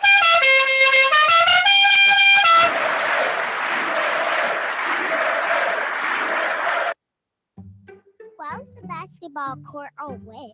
Because the players kept dribbling on it. The dad joke. Corny, groan-worthy, but also one of the simplest ways to share a moment with your kids. What did the buffalo say when he dropped his son off at school? Bye, son. So take a moment to make your kid laugh, because dad jokes rule. Make your kid laugh today. Go to fatherhood.gov. Brought to you by the U.S. Department of Health and Human Services and the Ad Council. We're 1 year into the COVID pandemic, and it's clear that we can't afford more obstruction from Republicans like Senator Ron Johnson. He's twice voted against COVID relief bills that would have helped struggling Wisconsin families. We can and we must provide people the relief they need to take care of their families. Together, we can create a better future. Text ACT to 668-366 to join Move On. Message and data rates may apply. MoveOn.org. Political action paid for and is responsible for the content of this advertising. Poll.moveon.org. Not authorized by any candidate or candidates committee.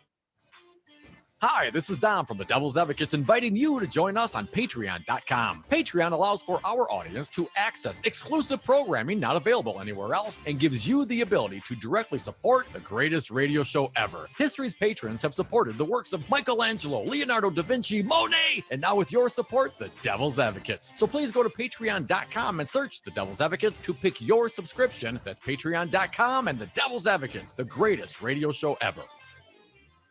The Devil's Advocates. We've got U.S. Senator Ron Johnson, our friend, live via phone. Ron, in all seriousness, if this was Barack Obama, you'd be screaming, "Stormy, stormy, stormy," from the rooftops. You're too young to understand this excuse. This would be the Sergeant Schultz answer. I know nothing. But as the chair of the HISCAC, Sir, Homeland Security Governmental Affairs Committee, you right could now, get to the bottom of this, could you not, Ron? I see nothing. I know nothing. Making radio great again.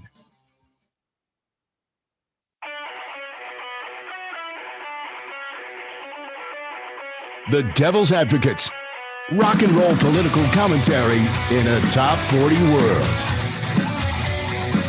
And we are back. Thank you for listening to the Devil's Advocates radio show. Phone lines are open for your take. Let's get to them at 844-967-2789. Dick from Madison, you are up. Welcome, Dick. What are your thoughts today? Hey, Dick. How you doing, buddy? Hey, guys. You got a flag on that wall in the garage, buddy? Yeah, absolutely. Do you salute it? No, not too often. But do you think that if it was the Republican Party's choice, it would have to be Lee Greenwood? God bless the USA. But maybe we should take a look at ourselves as a country, and I would suggest the Guess Who's American Woman.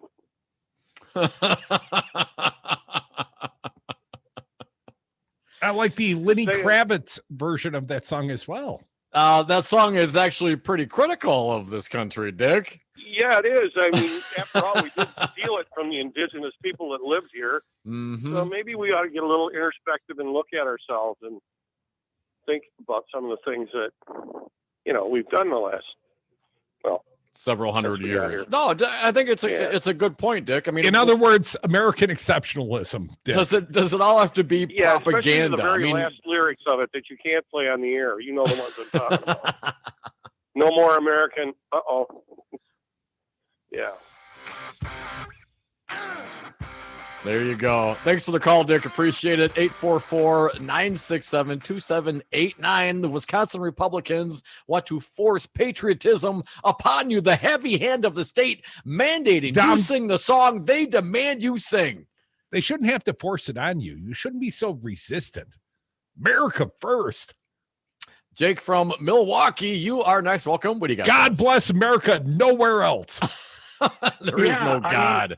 I'm actually kind of taken aback that they wouldn't actually force people to put Trump flags up in their yard, because that makes more sense to me than forcing God bless America. Well, Jake, during the insurrection, I literally saw the Trumpsters take down an American flag and put up a Trump flag.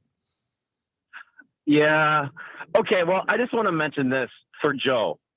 Joe, Republicans in the state of Wisconsin are like the Mr. Creosote, fat, fetid, slob, putrid, lazy welfare queens of the United States legislatures of all the states. They're useless. And who was the stupid legislature who brought this up? I mean, who is it? Because pretty much all of them, Jake. All of them. It had bipartisan support. Yeah. Like the legislators that, gave you more tickets. Who are their names? Because I would like to harass them and make their lives horrible. I mean, if I could, I mean, like, that's your first speech rights, and they know you won the first time. They're going to lose again. And I want to rub their faces in it. I mean, just speaking like a bipartisan American looking for coming together with Republicans. Well, Jake, let me ask you, do you believe we should be able to compel vaccinations? If not patriotism, what about, Fauci-Ochies? Actually, yes, depending on what you do. If you're in the medical field, you should get a vaccination, and you should be compelled to get that vaccination, because you are likely to spread the diseases more, for other people as a vector. Hey, that's your problem, man. Yeah. If you're a lazy ass Republican out in rural Wisconsin and you hate everyone who's not white and you don't want to get it and you get sick, good for you. That's what you should do. So I kind of have a mixed idea on that one. I think it just depends on your job and what you do. So I'm going to put you down for confused, Jake. Thanks for the call, man. Curdy, certainly there are circumstances. I mean, my kids could not go to school unless they received specific and certain vaccinations and were required proof thereof. So, I mean, while it may not be required by law, you want to go to a public school, you got to get it done. Tony Evers, the governor of the state of Wisconsin, said at the end of the day, it is an individual choice. Vaccine requirements are not going to happen in Wisconsin, but compulsory patriotism, hell yeah. 844-967-2789. Steady Eddie, welcome back. What do you got? Hey, Eddie. This land is your land. This land is my land. From California to the New York Island. From the Gulf Stream waters. Yeah, I like that one, Eddie. This Yeah, I think land it's was pretty made good. for you and me, fella. Woody Guthrie. Right. All right, man. Thanks for your but, contribution. Or is that there was more? cool. I thought for the money we have in God we trust, I thought we could make it in God we trust, all others must pay cash. One more at least. 844-967-2789. Our pal Wisco Paul. He's a true patriot. Paul, welcome back. Hey, Paul. Thanks for taking my call. I got one, Canned Heat. Let's Work Together. It's one of my favorite songs. Back in, I think, oh man, maybe 69, 70, somewhere in there. But I don't know why the Republicans want to do this anyway, because they don't believe in any of it. This is the party of gerrymandering, the party of Trump. So anyway, let's work together. Canned Heat. Thank you, boys. Paul and Dominic sit around and listen to Final on the Victrola during the weekends. Anything pre-1972. Oh, come on, man. Crudy, you cannot possibly think that this is a good idea, right? No, Under I don't any think it's a good circumstance. idea. No. It's a great idea? Best idea ever. No, I don't think it's a good idea. I served so guys like you didn't have to. Is that why you did it? I thought you did it for the money and to get out because you had bad grades. Well, it certainly didn't work out as a get out of jail free card. I can tell you that. It was so I could drink beer as an underage kid while at the PX. You know, basically, they don't set a drinking age for so unlike Ron American Johnson, soldiers. you knew you could drink as a minor, quote unquote, and under the age of 21 while in the armed forces. That's why I joined the Army. I did it for the cheap beer at the PX. So the Republicans, the small government, stay out of my life, Republicans want to mandate our actions at the beginning of a sporting event in a building that may at one point in its existence have taken a tax dollar. Then why is that the requirement? I mean, why not every building every time? Dominic, if you sneak off for a quickie in a public bathroom, do you have to hum the Star Spangled Banner while you're getting busy? Oh, God. Come back with us. If you're listening on AM 950, you're not coming back, not until tomorrow, I suspect. Matt McNeil will be next for you.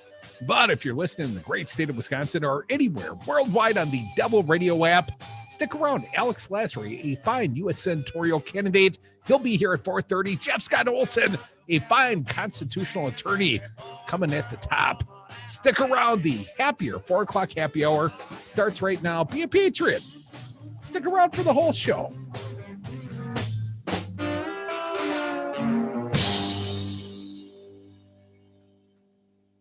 If you ain't first, you're last.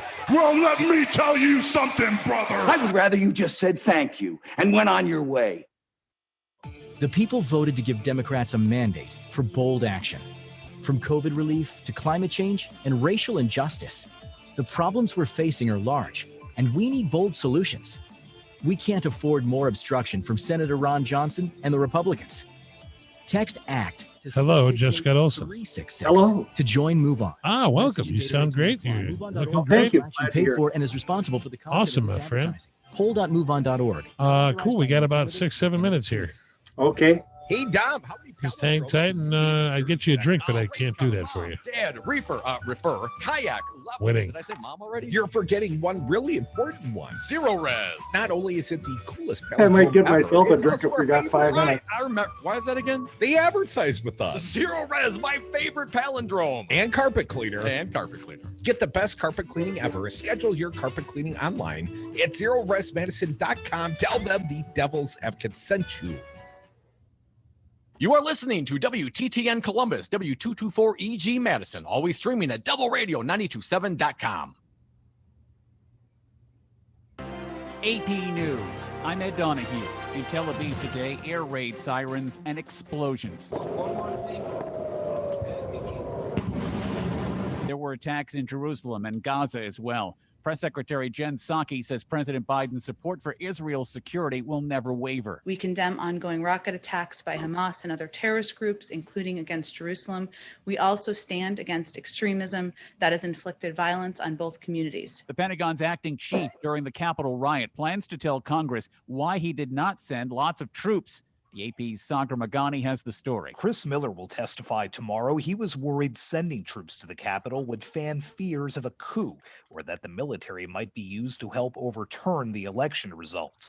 In testimony obtained by the AP, Miller will tell a House panel the Pentagon has a bad record in supporting domestic law enforcement, and he was determined to have a limited presence. Miller's testimony is aimed at defending the Pentagon response to the chaos amid criticism that it took National Guard members hours to arrive as Capitol Police were overwhelmed. Miller will say then President Trump encouraged the protesters, but he'll deny Trump had any role in the Pentagon's response. Sagar Magani, Washington. Senate Minority Leader Mitch McConnell is leading the fight against sweeping voting rights legislation. The Democratic Party, on its own, wants to rewrite the ground rules of American politics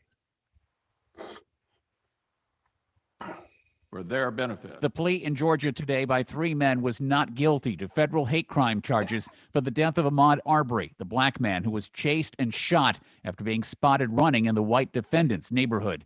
California Governor Gavin Newsom proposes $12 billion in new funding to get more homeless people in the state into housing. Wall Street, the Dow finished down 471 points. This is AP News. It's like I blinked and suddenly all my business shifted to e-commerce. Now my business hours are whenever my customers need me. My customers want everything now and faster than ever. It's a whole different world. Your business is changing.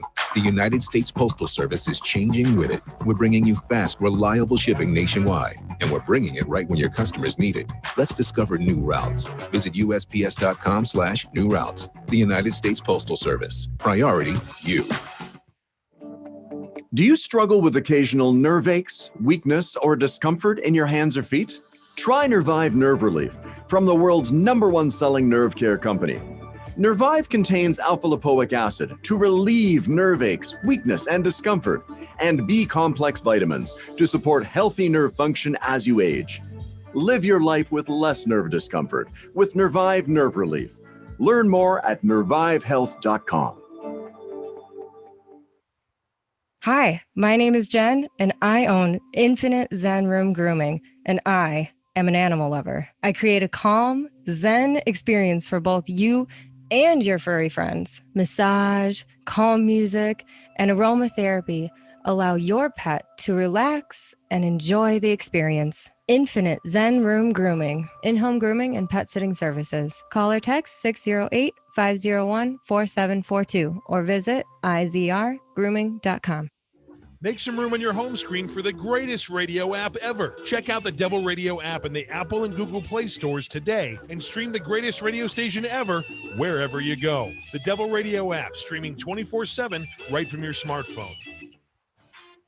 Hi, this is Dom from the Devil's Advocates inviting you to join us on Patreon.com. Patreon allows for our audience to access exclusive programming not available anywhere else and gives you the ability to directly support the greatest radio show ever. History's patrons have supported the works of Michelangelo, Leonardo da Vinci, Monet, and now with your support, the Devil's Advocates. So please go to Patreon.com and search the Devil's Advocates to pick your subscription. That's Patreon.com and the Devil's Advocates, the greatest radio show ever. This is Dom from the Devil's Advocates. Cody and I have been doing this show for almost 10 years, and we've never had a more engaged, dialed in, and motivated audience, and we love them for it. Now is the time for you to reach the greatest audience ever. Call now and advertise with the Devil's Advocates and Devil Radio, 92.7 FM and WTTN 1580 AM. Get your message out and let the greatest radio audience know how to support your business. Call Luke at 608-819-TALK. That's 608-819-8255. Or go to DARNWI.com. Hey, it's Pizza Box Mike. I've got a show outside the Pizza Box. Be sure to listen on Saturdays at noon on Devil Radio. There is a reason why they won't let me on Facebook anymore.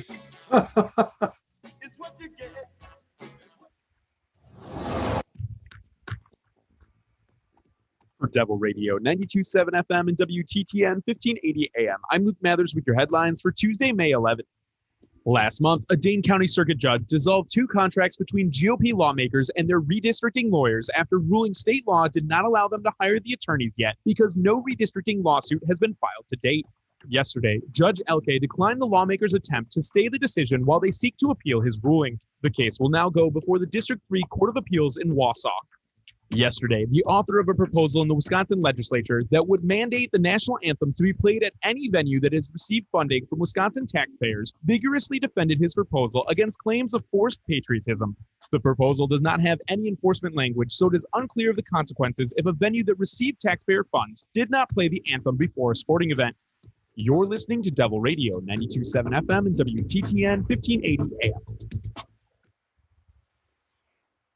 Warning, you are about to listen to the greatest radio show ever.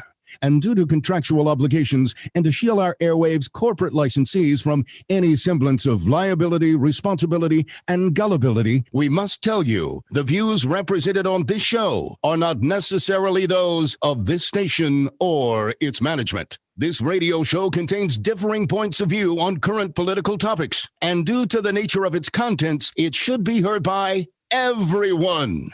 Thank you for listening. Now live from the heart of liberal Wisconsin, where the political party is just beginning, welcome to the Devil's Advocate Show. Best friends proving it's never personal, only politics. Please allow me to introduce myself. Now here are your hosts, Dom and Crute.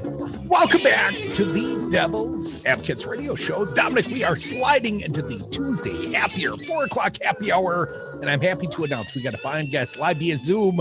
He's our good friend and a fine constitutional attorney, Jeff Scott Olson. Jeff, welcome back to the Devil's Advocates. Thanks. It's great to be back. It's great to be back, Dom. Nice to see you, Crute. Should mention occasional legal counsel for the greatest radio show pairing up. I'm glad that we've got a radio show where the hosts need legal counsel in the form of constitutional representation from time to time. You don't see that on every radio show. Well, just if you're doing it right. Jeff, before we turn to the meat of the conversation today, let me ask you, Republicans here in the state of Wisconsin want to force patriotism upon us. They want to force us to go sing. Jeff, if that were to pass and be signed into law, where would we go refuse to sing and get sued over it? Oh my goodness. I don't think the people would have to sing, but I think if you owned a venue that got some little bit of state funding for something, like for some supporting employment of young people or something, you own a baseball park, you get a little bit of state money, and you don't want to play the national anthem, then you're violating this law. I would take that case in a heartbeat under the First Amendment, because here's what the law is. I happen to know this from representing the gentlemen's clubs on their case in which we were trying to secure them their Paycheck Protection Act loans. And the government was saying, no, we've got this rule that says we don't give the money to places that have a prurient entertainment program. So here's what the law is. If the government is giving you money for the purpose of conveying the government's own message, then they can control the message that you give. You're essentially their agent in getting out their message. But if they're giving you the money for some other reason, they don't get to constrain your freedom of expression, either by prohibiting you from saying something or by making you say something else as a condition of that government grant that exists for some wholly other purpose. So Jeff, if I, let's say, owned a popcorn factory and I took 150 grand or more in PPP money, could the state, the federal government force my employees to hum the national anthem every day before they went to work making the popcorn? It would be unconstitutional, and I would take that case in a heartbeat. Now, Jeff, my understanding, the proposal from the Republicans in this regard really doesn't have any consequence for not following their law. So I'm really not sure what the whole point would be. Could it be constitutional if there is no consequence for not following it? No, that wouldn't make it constitutional, because just because there's no consequence spelled out doesn't mean there couldn't be a consequence. What about the next time it comes time for you to apply for your grant under that state program? Do they take into consideration that you've been flouting their requirement that you have the national anthem every time you have a baseball game? Well, I know after I signed the recall petition, I was never going to be awarded a spot on the Board of Regents. Our fine guest, Jeff Scott Olson. Jeff, what do you think about all these claims of cancel culture? We hear this on the conservative side. You know, anyone that's banned by a private corporation from their social media platforms been canceled. You hear them tell it. Jeff, you as a constitutional attorney, do you put any weight in their claims? You know, when I first started hearing about cancel culture, it was in relation to public universities canceling unpopular speakers, sometimes very conservative unpopular speakers, because of students threatening to demonstrate and disrupt them. And I thought that was awful. I thought it was awful to cancel the expressive activities of unpopular speakers, because when you do that to suppress speech you don't like, next year somebody's going to do it to suppress your speech. But then you move over and you apply the same terminology into social media, and it's a different concept because you're not talking about the government. Only the government is bound by the First Amendment. The First Amendment doesn't prohibit Facebook or Twitter or my website for the Jeff Scott Olson Law Firm from putting up what we want to put up and squelching what we want to squelch. And so right now they're entirely the owners of their own media services and websites.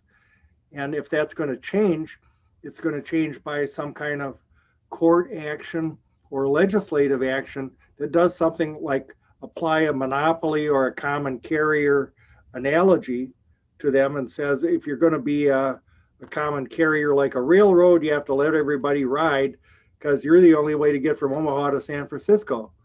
And if there are legal scholars who talk about applying doctrines like that to social media sites that have effective monopolies like Facebook or Twitter. And whether that ever happens, I don't know. I don't know whether it will or not.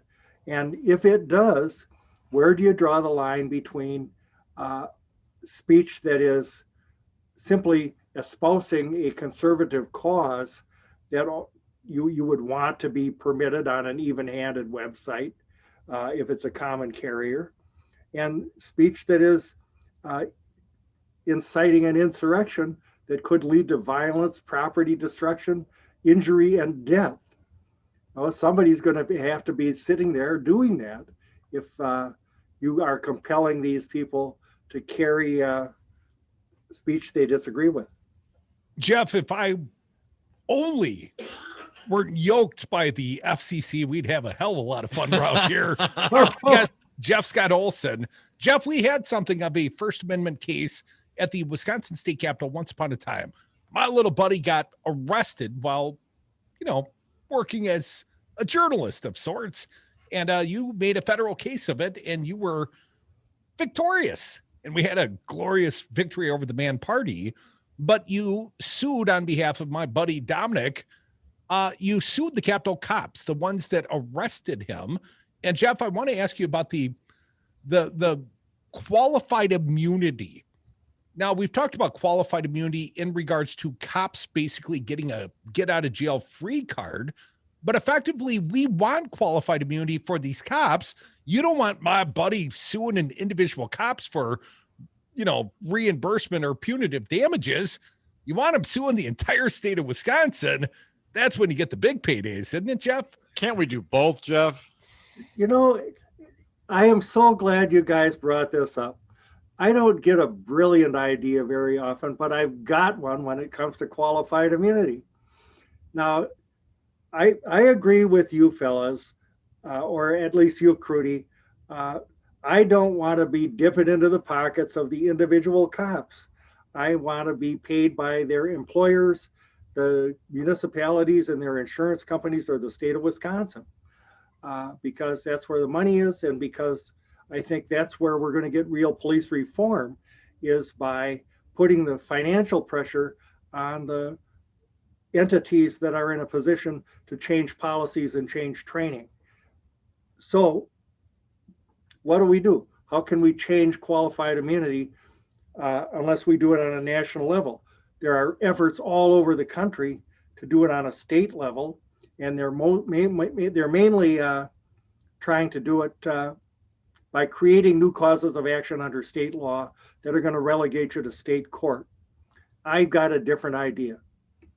Right now, the individual cops don't have to pay their damages or their lawyers when they get sued in Wisconsin, because we've got a great indemnity statute.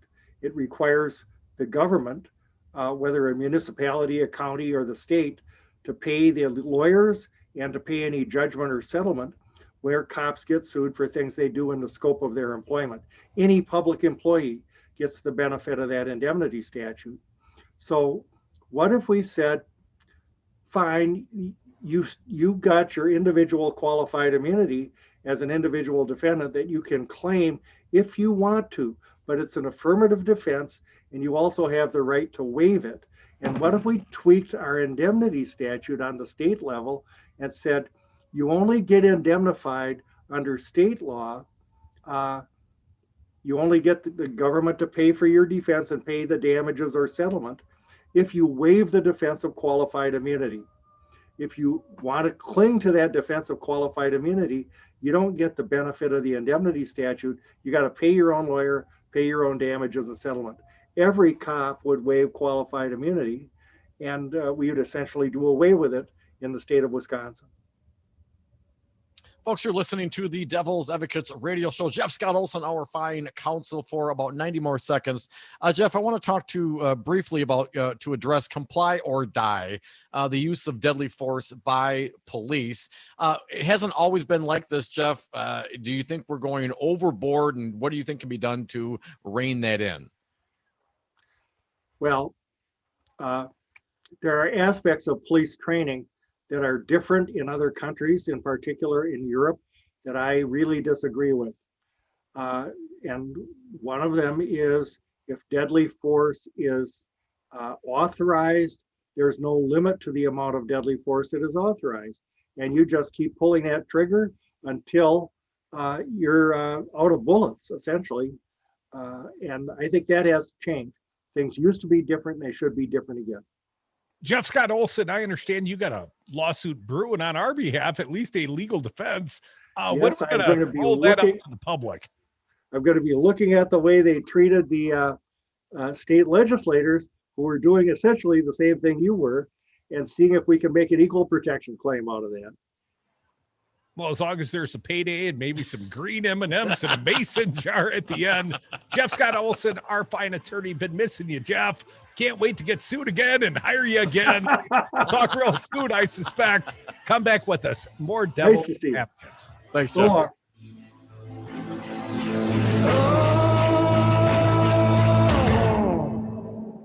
You cannot nice to see you, say filth, flying filth in front of people. Will there be a lawsuit? Yeah, probably.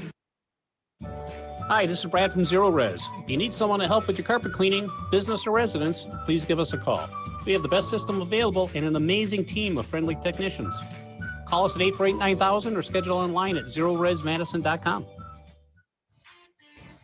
This is Dom from the Devil's Advocates, inviting all our patrons to join us for an exclusive live broadcast at one of Hawk's finer neighborhood bars, the Jade Monkey Cocktail Lounge, located at 217 Cottage Grove Road in Madison on Tuesday, June 15th. Seating is limited, so please go to patreon.com, search for the Devil's Advocates, the greatest radio show ever, and sign up to be a patron. Join us June 15th, 2 to 5 p.m. at the Jade Monkey in Madison for a live broadcast, then stick around for the political party open to the public 5 to 7 p.m. See you then.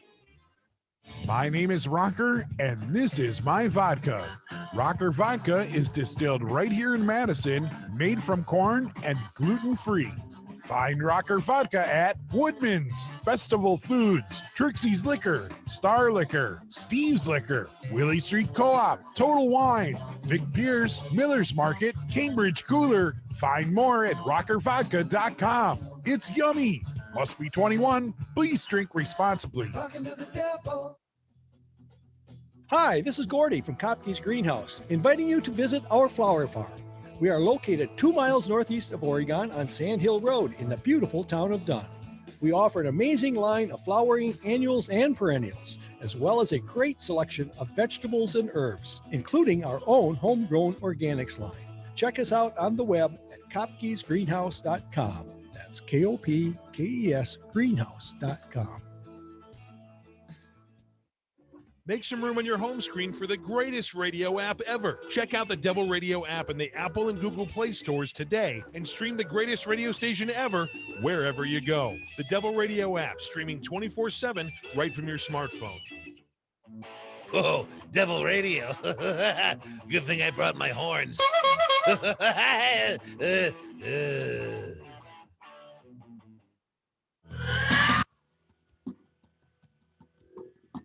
The Devil's Advocates, because it's always 420 somewhere. And we are back from the 420 break. Thank you so much for listening to the Devil's Advocates radio show. Want to let everybody know our favorite tavern, the Roman Coin. They are teaming up with Hyatt Pharmacy for a walk-up clinic on Tuesday, May 18th. From 5 to 8 p.m., free and open to anyone 12 and older. No appointment necessary. Check out Facebook, the Roman Coin on Facebook. I will be there as well. Come and get your shot and maybe stick around for a beer.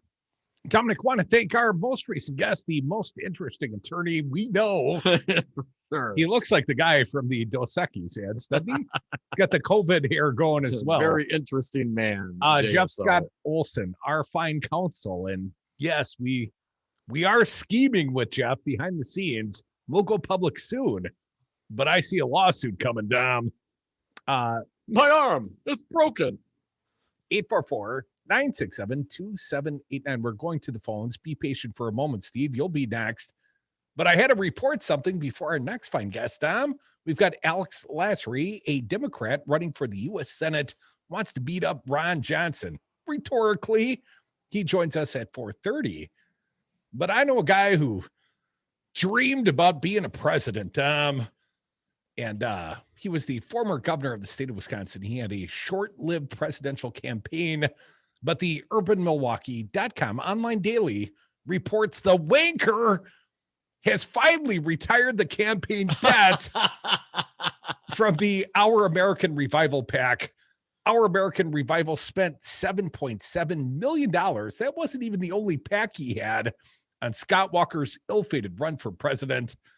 Briefly from this article, a group created to support former GOP Governor Scotty Wanker, short-lived 2016, didn't even make it to 2016. It was a 2015 presidential bid, filed its final fundraising and spending report on Monday. The group, Our American Revival, continued to raise money after Walker's 10-week run for president ended 10 weeks in mid-2015 to pay bills. The latest report showed the group raised $30,000 and spent $59,000 between January 1st and May 7th. The report showed Madison-based Derived Technologies LLC contributed $30,000 to the group on May 6th.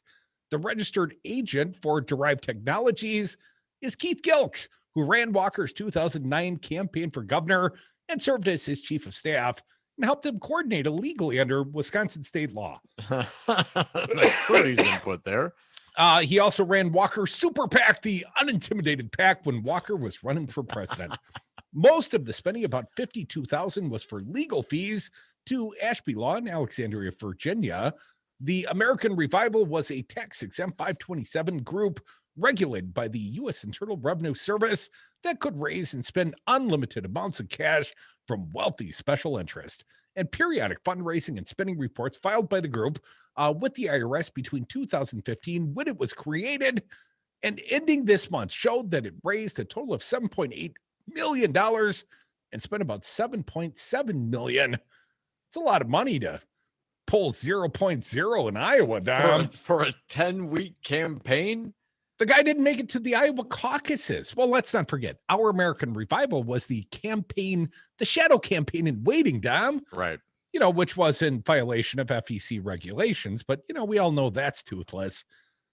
See the Stormy Daniels. We talked about that earlier in the week. The largest contributor to the Wanker Super PAC, Richard and Elizabeth Uline of the Uline Corporation, $1.2 million. Ooh. That's some jing. How'd that return pay off for you, Ulines? 844-967-2789. Next up, Steve from Delafield. Appreciate your patience. Steve, what do you got for us? Hey, Steve. Yes, Don, Crute, Brian, thanks for taking my call. I had to agree with Wisco Paul about his choice for a new national anthem, Let's Work Together by Canned Heat. But, I wanted to talk about something that that happened back in 2016 or 17 when you were talking to Tom Perez after the Iowa Dem caucus. Yep. And you asked him why he stopped the recount when Bernie Sanders started taking the lead. And, he gave you like a 15-minute runaround speech. You never answered a question. Well, I have a favor to ask you today is your next guest coming up, if you could ask him about Goldman Sachs, his history with Goldman Sachs. The history with Goldman Sachs is acknowledged by Alex Lasry. He'll be our next guest. He's a U.S. Senate candidate, a Democrat. But the Goldman Sachs part of his resume is being acknowledged. He published, or an article, an interview with Lasry, published at the Washington Post. They acknowledge it there. And we'll certainly ask something, related to his experience at Goldman. Okay, great. Well, thank you very much. Thank you. I'm looking forward to this interview. Well, you better listen to it, Steve. You got some vested skin in the game now. Yeah, he'll stick around through the bottom of the hour. Mr. Lasry coming up.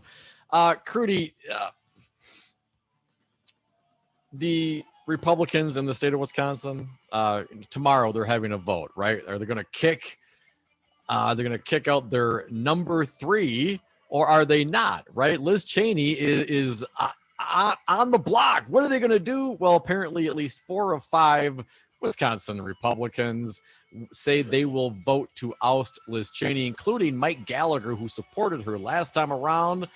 And he's getting a little slack for that nationally today. Well, Dominic, I would say we know that Grothman's down. We know that Fitzgerald's down. We know that Gallagher's down. And Styles down for it as well. So who is the non-compliant Republican? Apparently Tiffany had not responded as of this morning. Tiffany's all down. He's down. Come on. Toxic Tiffany Tom? and Fitzgerald, they voted to overturn the election. They're totally down. They are part of the insurrectionist bastard crew. Stick around. A fine interview, we hope, with candidate Alex Lasry. He's a Dem. He's running for the U.S. Senate. Wants to rhetorically beat Ron Johnson's ass.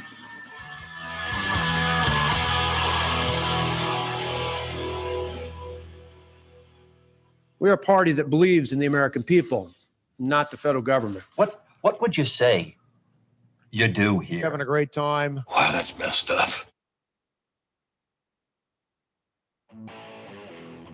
Make sure you listen to Devil Radio 92.7. If you do, you go to heaven. Hey, Jimmy K here. You already know that Max Inc. Radio plays local, independent music. So what are you waiting for? Send us your new music. We are always looking for new music for on-air playback, interviews, and live performances in the Devil's Lair. Just click submit on the website, maxincradio.com. Get your name and music out there. Max Inc. Radio. Radio for the people. When you're having computer problems, you need a company you trust to get things working again. quickly and affordably. Madison Computer Works has been doing that for business and residential customers for decades. Our computer care plans take away the hassle of being without your computer or needing to bring it in for repair. Starting at only $10 a month, our local and friendly techs provide remote help and can fix most problems in just minutes. Call 608-231-8000 and sign up today. Madison Computer Works, computers that work for you. Pipeline hack. I'm Tim McGuire with an AP News Minute. Several southeastern states are reporting spot outages at stations as drivers top off their tanks following the ransomware attack on the Colonial Pipeline, which supplies about 45% of the fuel to the east and southeast. Florida Governor Ron DeSantis. My fear is you have these gas shortages. It's going to cause a lot of problems for people, just the convenience of life, but also for our economy. GasBuddy.com's Patrick DeHaan says panic buying isn't needed, but some drivers are doing just that. They believe that an impending massive spike is going to happen, but it's not. They may be disappointed. But from all the information we can glisten, there is certainly a level of panic that's setting in. A federal judge in Dallas dismisses the NRA's attempt to incorporate in Texas as part of the gun advocacy group's bankruptcy effort. The ruling leaves the NRA to face a New York state lawsuit that accuses it of financial abuses and aims to put it out of business. I'm Tim McGuire. It's like I blinked and suddenly all my business shifted to e-commerce. Now, my business hours are whenever my customers need me. My customers want everything now and faster than ever. It's a whole different world. Your business is changing. The United States Postal Service is changing with it. We're bringing you fast, reliable shipping nationwide, and we're bringing it right when your customers need it. Let's discover new routes. Visit USPS.com/new routes. The United States Postal Service. Priority, you. Do you struggle with occasional nerve aches, weakness, or discomfort in your hands or feet? Try Nervive Nerve Relief from the world's #1 selling nerve care company. Nervive contains alpha-lipoic acid to relieve nerve aches, weakness, and discomfort, and B-complex vitamins to support healthy nerve function as you age. Live your life with less nerve discomfort with Nervive Nerve Relief. Learn more at nervivehealth.com.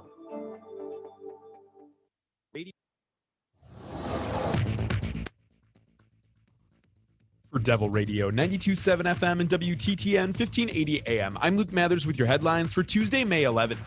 Yesterday's federal authorization for the COVID-19 vaccine to be extended to children ages 12 to 15 will open the door for roughly 300,000 youth in Wisconsin to begin their immunization series, for some as early as this week. The decision will allow roughly 25 to 30,000 Dane County residents to receive their COVID-19 vaccines and is expected to increase vaccine demand, which has begun to lag over the past few weeks. Eligible individuals will be able to receive their vaccines at the same community clinics as adults, but state health officials believe some schools may offer vaccine shots or arrange transportation for students to community sites. Forecast of sunshine with some clouds throughout the day today and a high of 58 degrees. Clear skies expected to continue overnight with variable winds and a low of 38 degrees. You're listening to Devil Radio 92.7 FM and WTTN 1580 AM.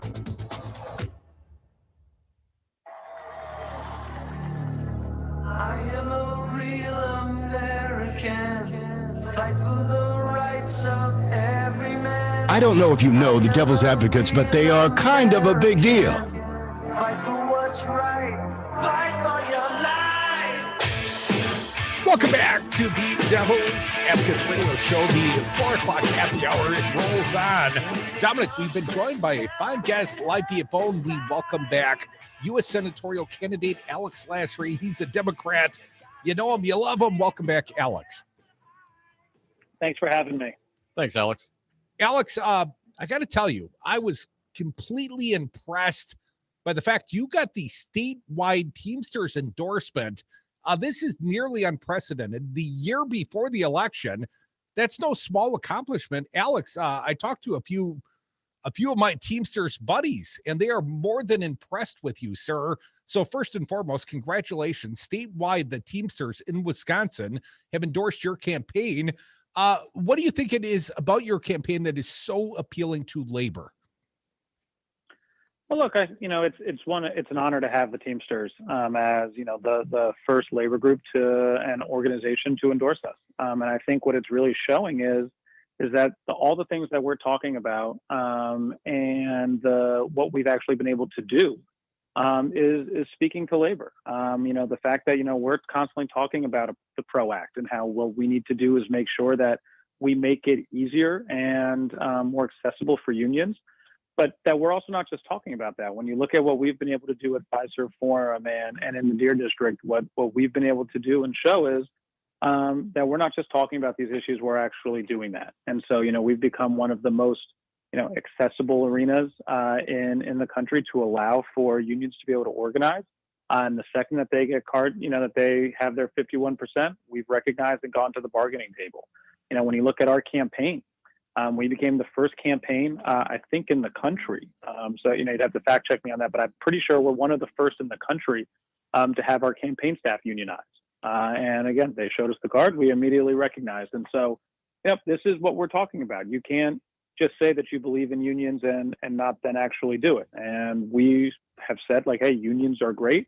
We need them. That voice is the voice of labor, and there doesn't need to be this fight and animosity between management and labor. We treat, everyone in our business as, part of the same family. And that's how we've always looked at it. And that's when I go to the Senate, I'm going to take those values and make sure that we're fighting on behalf of the workers of Wisconsin.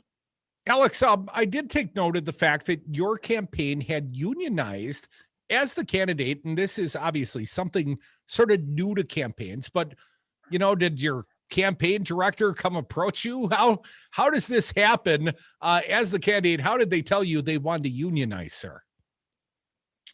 My campaign manager told me, like, hey, the staff has said that they wanted to unionize, and I said, great.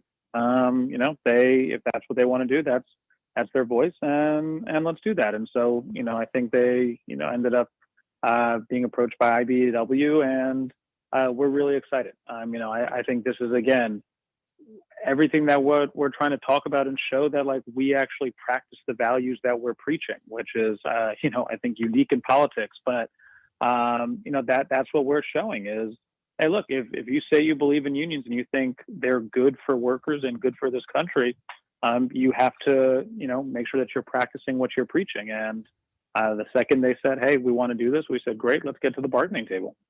Alex, last time you appeared on the show, we discussed your internship with the Obama White House. We talked about your experience as a senior vice president, I believe, with the Milwaukee Bucks. But we didn't talk about your time with Goldman Sachs. And we just had a caller within the last hour, Alex, that asked us to ask you. So I'm trying to be responsive to our audience, much like you need to be responsive to potential constituents. Can you tell us about that experience and what it taught you and how it might advance you as a candidate for the U.S. Senate, sir? Yeah, and it wasn't just an internship at the White House. I worked there for a couple years, and that was actually right after I left Goldman. So I worked at Goldman for about, I want to say 4 or 5 months after I left my internship at the White House. And I was doing mostly international government affairs, so working on issues like the Basel Accord, the Basel Accords and those and international finance rules. Look, I learned just a little bit about kind of what, goes into,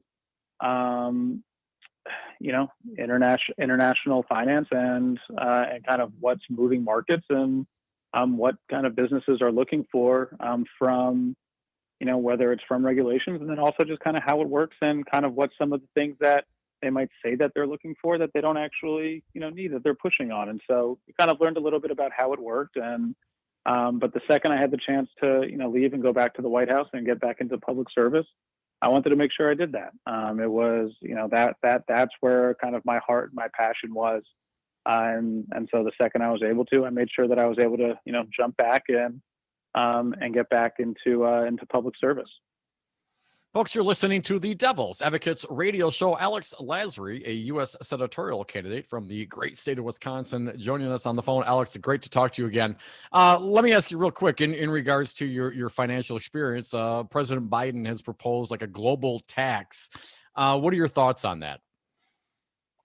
Yeah, I thought what, Secretary Yellen and President Biden have talked about, I think, we've said that we're for. I think it's one way, and it's tough, right? Because you've got to make sure that you're able to lead and bring the entire international community on board. But I think it's a worthwhile effort because what it does is it helps level the level of the playing field and make it so that you're not constantly having this push and pull from, corporations able to, play one country off of another.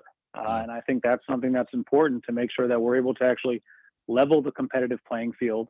Look, I think, when you're doing business in the United States, yeah, there's a little bit higher of a cost that you're going to need to pay because you're getting better access to a labor pool. You're getting better infrastructure. You're getting, a stronger rule of law and all of that. So yes, and all of that costs money, right? So I think, that's something that people have been willing to pay for, but at a certain point, it becomes where, you're just getting played off of each other. And so I think if we're looking at a fully global economy, which we are, we need to make sure that the playing field is level for everyone. And so I think the idea of a, kind of a global tax that sets the rate for everybody so that corporations can't, play people off of each other to try to lower their rate, I think is a worthwhile goal.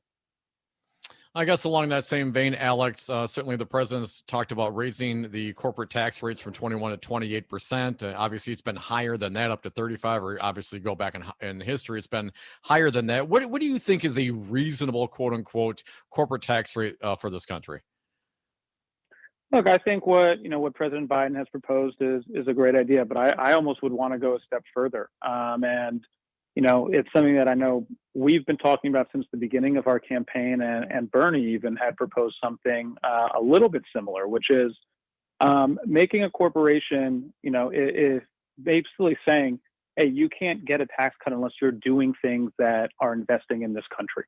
Right. So if you're paying, Bernie said $15 an hour, then you can't have access to, certain corporate tax rates. Well, we've even said, let's go a step further. Let's say it's, you have to go above and beyond the minimum wage, so if the corporate tax rate, just for easy numbers sake, is 30%, right? Well, if you can't just get a corporate break for, to pay back stock bonuses or anything like that. No, what we want to do is use that to incentivize. So to pay your workers $25, $30 an hour, that, make sure that your supply chains and manufacturing chains and operations are done here in the United States so that you're investing in this country. That is kind of my view of how we should, use the corporate tax code to make sure that we're incentivizing correct business practices. Alex, in the Senate today, they're moving to advance the For the People Act, create automatic voter registration, expand early voting, require more disclosures from donors, and curb partisan gerrymandering, something that we're very passionate about here in the state of Wisconsin. Very difficult to get this thing passed given the current situation and the filibuster. You mentioned the PRO Act. What's your thought on getting rid of the filibuster to push some of these legislative priorities through? Yeah, look, I think getting rid of the filibuster needs to be a top priority to make sure that we're able to actually act on the things that we're saying we're going to act on. And quite frankly, I think if you get rid of the filibuster, you're actually then going to be able to hold politicians accountable for what they run on. Right now, you can run on things knowing full well that you're not going to really pass anything because you need to get 60 votes in the Senate.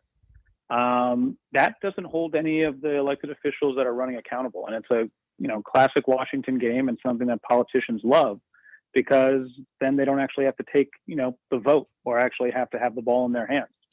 That's something that I want.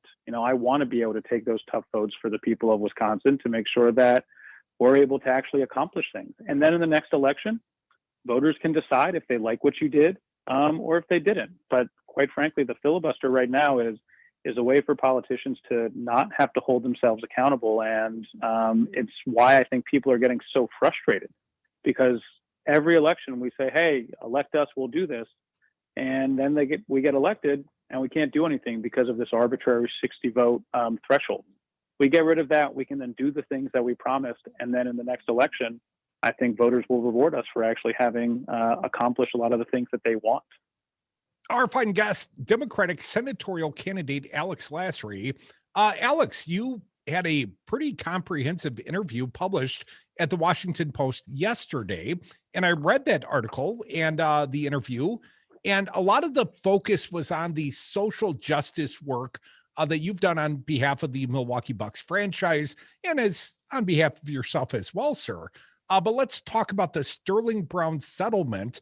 We had his counsel on very recently, Mark Thompson, obviously $750,000, an apology from the city of Milwaukee. First and foremost, what do you think about the settlement, and how has the relationship you had with Sterling Brown affected you, Alex? I mean, look, I'm happy for Sterling. I'm happy, Mark did an incredible job with that, and I'm happy that we're able to now, and what the settlement really says, the fact that there was able to be an acknowledgement of what happened, and I think more importantly that they were able to, come together and start pushing some reforms for what's actually happening. And I think you actually saw, kind of what happened with Sterling as a kind of precursor to, kind of the movement that we saw this past summer. And what I think, we've been able to see and be able to start pushing on is actually real results and real change. You're seeing in the Senate a bipartisan movement to create a police reform bill. We've seen what just happened, with the Sterling Brown settlement. These type of actions are not just, and now the results that we're seeing aren't on accident. It's come from, years of pushing, not just from the Bucks. Like what I tried to say also in that interview was, we just tried to help give a microphone to a lot of the activists who have been doing this work for decades on the ground, and trying to make sure that we're able to help lift those voices and just shed a light on what people have been trying to say, what people have been doing. And it looks like, right now that we're starting to see some real results, which I think is important. Alex, running short on time, Republicans here in the state of Wisconsin want to force patriotism, want us all to be singing the national anthem at every sporting event. And in no small part, that's a pushback on social justice protests like the ones the Milwaukee Bucks had after George Floyd.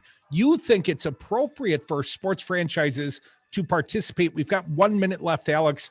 Tell me your opinion, social justice in the NBA.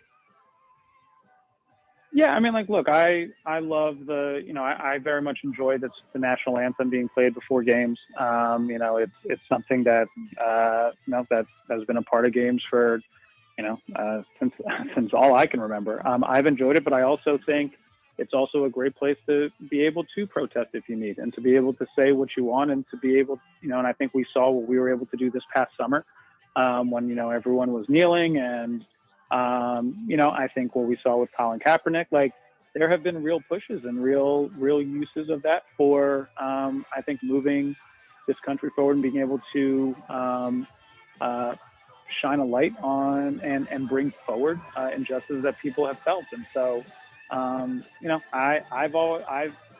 like it, but I also think it's got to be up to the people who are part of it, and be able to. Alex Lasry, fine candidate. We'll be right back. More.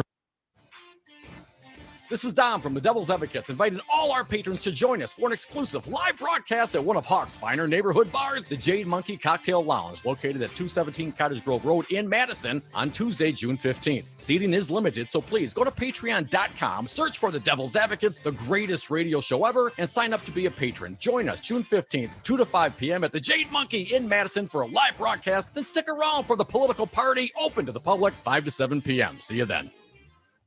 We're 1 year into the COVID pandemic, and it's clear that we can't afford more obstruction from Republicans like Senator Ron Johnson. He's twice voted against COVID relief bills that would have helped struggling Wisconsin families.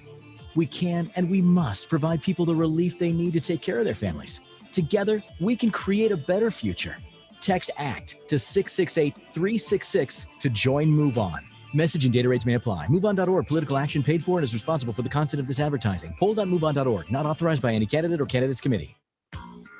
Devil Radio is kicking off the summer of love, and you're going to want to get your share. Oh, God. With live events, soirees, and sponsor receptions Devil's Triangle beginning in May. Why wait? Come get your love from our adoring audience now. Okay. Lock in your summer loving advertising package, and your spring fling is guilt-free. and yada yada yada. New Devil Radio lovers ads play in May for free with no charge for production. Come get your love only on Devil Radio. Oh, crap. Are you tired of the big lie and the Republicans still telling it? Are you tired of governance for the corporations and not for we the people? Are you tired of the gerrymandered maps and the politicians picking their voters? Support the Minocqua Brewing Company Super PAC. Help them change Wisconsin for the better. Give directly at MinocquaBrewingCompany.com or buy the beer and swag where 5% of all profits fund their unique Northwoods, Wisconsin political activism. Help them buy billboards, place radio ads, and make good trouble of all sorts at MinocquaBrewingCompany.com. Supplying your political fix on the back roads from Sauk City to Beaver Dam on WTTN 1580 AM Devil Radio.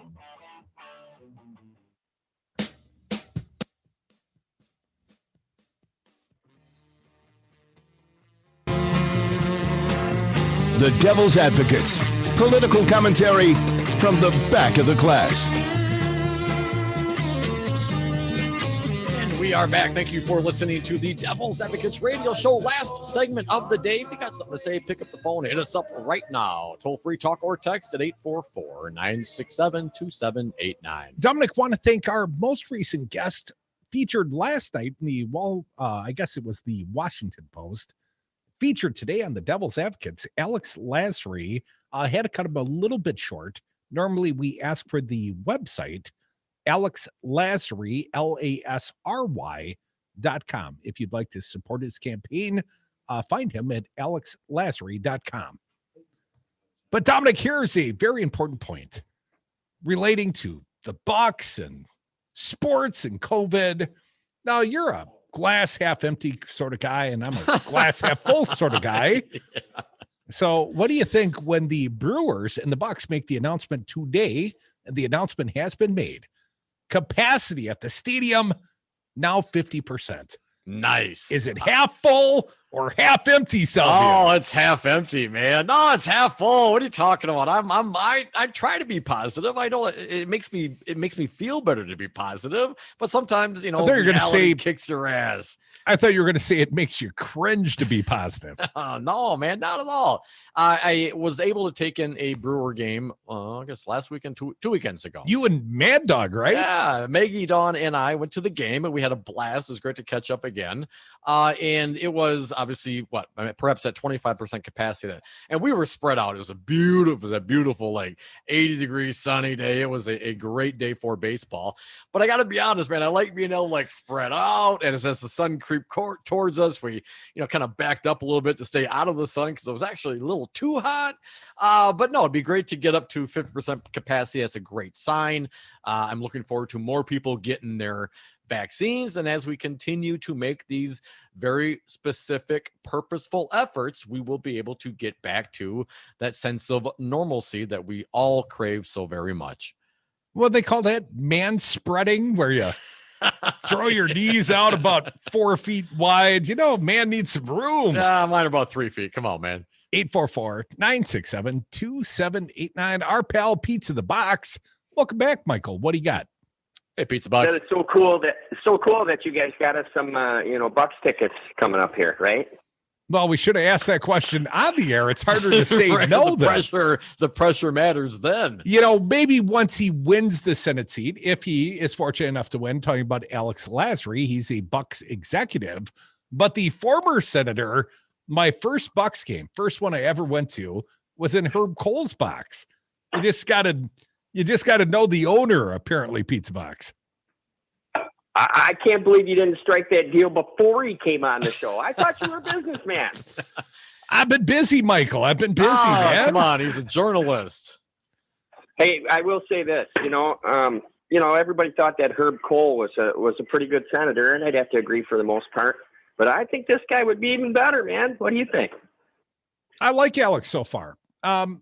I had mentioned, sort of tonality wise, I thought he'd be more excited to talk to the greatest radio host ever. But Tell above him to me, listen on Saturday. Hey, give me a call Saturday. oh, hey man, you got to do your own book and pizza box.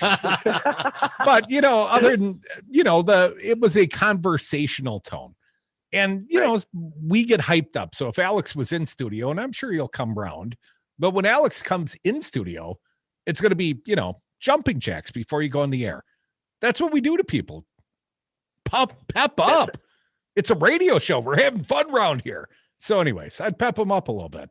Mike, what do you think? What was your thoughts of listening to Alex Lasry?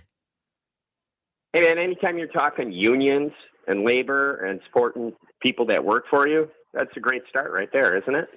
Well, the last one to get the union endorsement this early, and I'm talking about the Teamsters, they're a big, powerful union, and we're talking about statewide. We have relations with Teamsters Local 200 and Teamsters Local 344. Well, relationships, not relations. Well, speak for yourself. Me and Big Tom, we're pretty close, Tom. You don't get invited to all the parties. Not all the parties, man. We have a relationship with Big Tom and Bill Carroll and all the fine Teamsters good, brothers awesome and sisters. people, They've man. supported us, Absolutely. especially our Milwaukee endeavors. They supported us for years. And I was a little surprised. And I called Tom Bennett, and I don't think I'm going to tell any, secrets on air that he wouldn't express off air. But Tom told me effectively, they really like this guy. And this is the first time they endorse someone this early since Jim Doyle. No, he's walked. He's talking it, and he has walked it. Okay, they did walk it with the Bucks. I know that a lot of people worked really hard in Milwaukee to get some wages for people that are working there in the concessions and everything else. So it's a step in the right direction, and it's a step towards what we've been following for the last few years. It's feeling the burn, man. Okay, let me ask you a question on behalf of the audience, perhaps the $500 million question that went unasked by my partner, Dominic. Yeah. But the Bucks, the public-private partnership, the cheaper to keep them, the fact that the Milwaukee Bucks in some way, shape, or form leveraged what power they had to convince state authorities to throw in $250 million. Now, it could have been the Menominee tribe. Can't blame the Bucks for taking the money that was available. But do you think it will be a campaign detriment to the young Alex that, the team he represents, that his father, at least in part, owns, utilize public financing to the tune of $500 million, and that franchise has blown up in value since they stayed in Milwaukee and the Fiserv got built? Well, I just don't always believe that the sins of the father are passed on to the son, if you know what I mean. Well, for my son's sake, I hope that's true. Thanks for the call, Mike. Appreciate it, man. Crudy, that's a good question. I don't think it will, as mentioned. He was a vice president at the Times. I'm not clear what decision making he had at all, anyway. And as a franchise like that, and unfortunately has been done, I'm not a fan of that. But you're going to try to cut the best deal that you can with who you can. That's just how it gets done. I would rather that no cities cut any of those kinds of deals with any sports leagues, and we wouldn't have to worry about it. But of course, that's just not reality. Well, if you're going to blame anyone, place blame where it firmly belongs, with the wanker. Absolutely. The failed presidential candidate, former governor of the state of Wisconsin, Scott Walker, turned down a Menominee casino, 10,000 permanent jobs, $250 million, all for what? His presidential campaign. He got a letter from some 40 people in Iowa that asked him to not do more gambling. Far more likely, he got millions of dollars from Olson. Come back. Allegedly. Well, stick around. Earl Ingram's next. Thank you to our fine guests, Jeff Scott Olson, Alex Lasry. We'll do it again for you tomorrow. Earl Ingram, and then Native Roots Radio, and then Bustin' Pencils. A fine lineup. Keep it locked.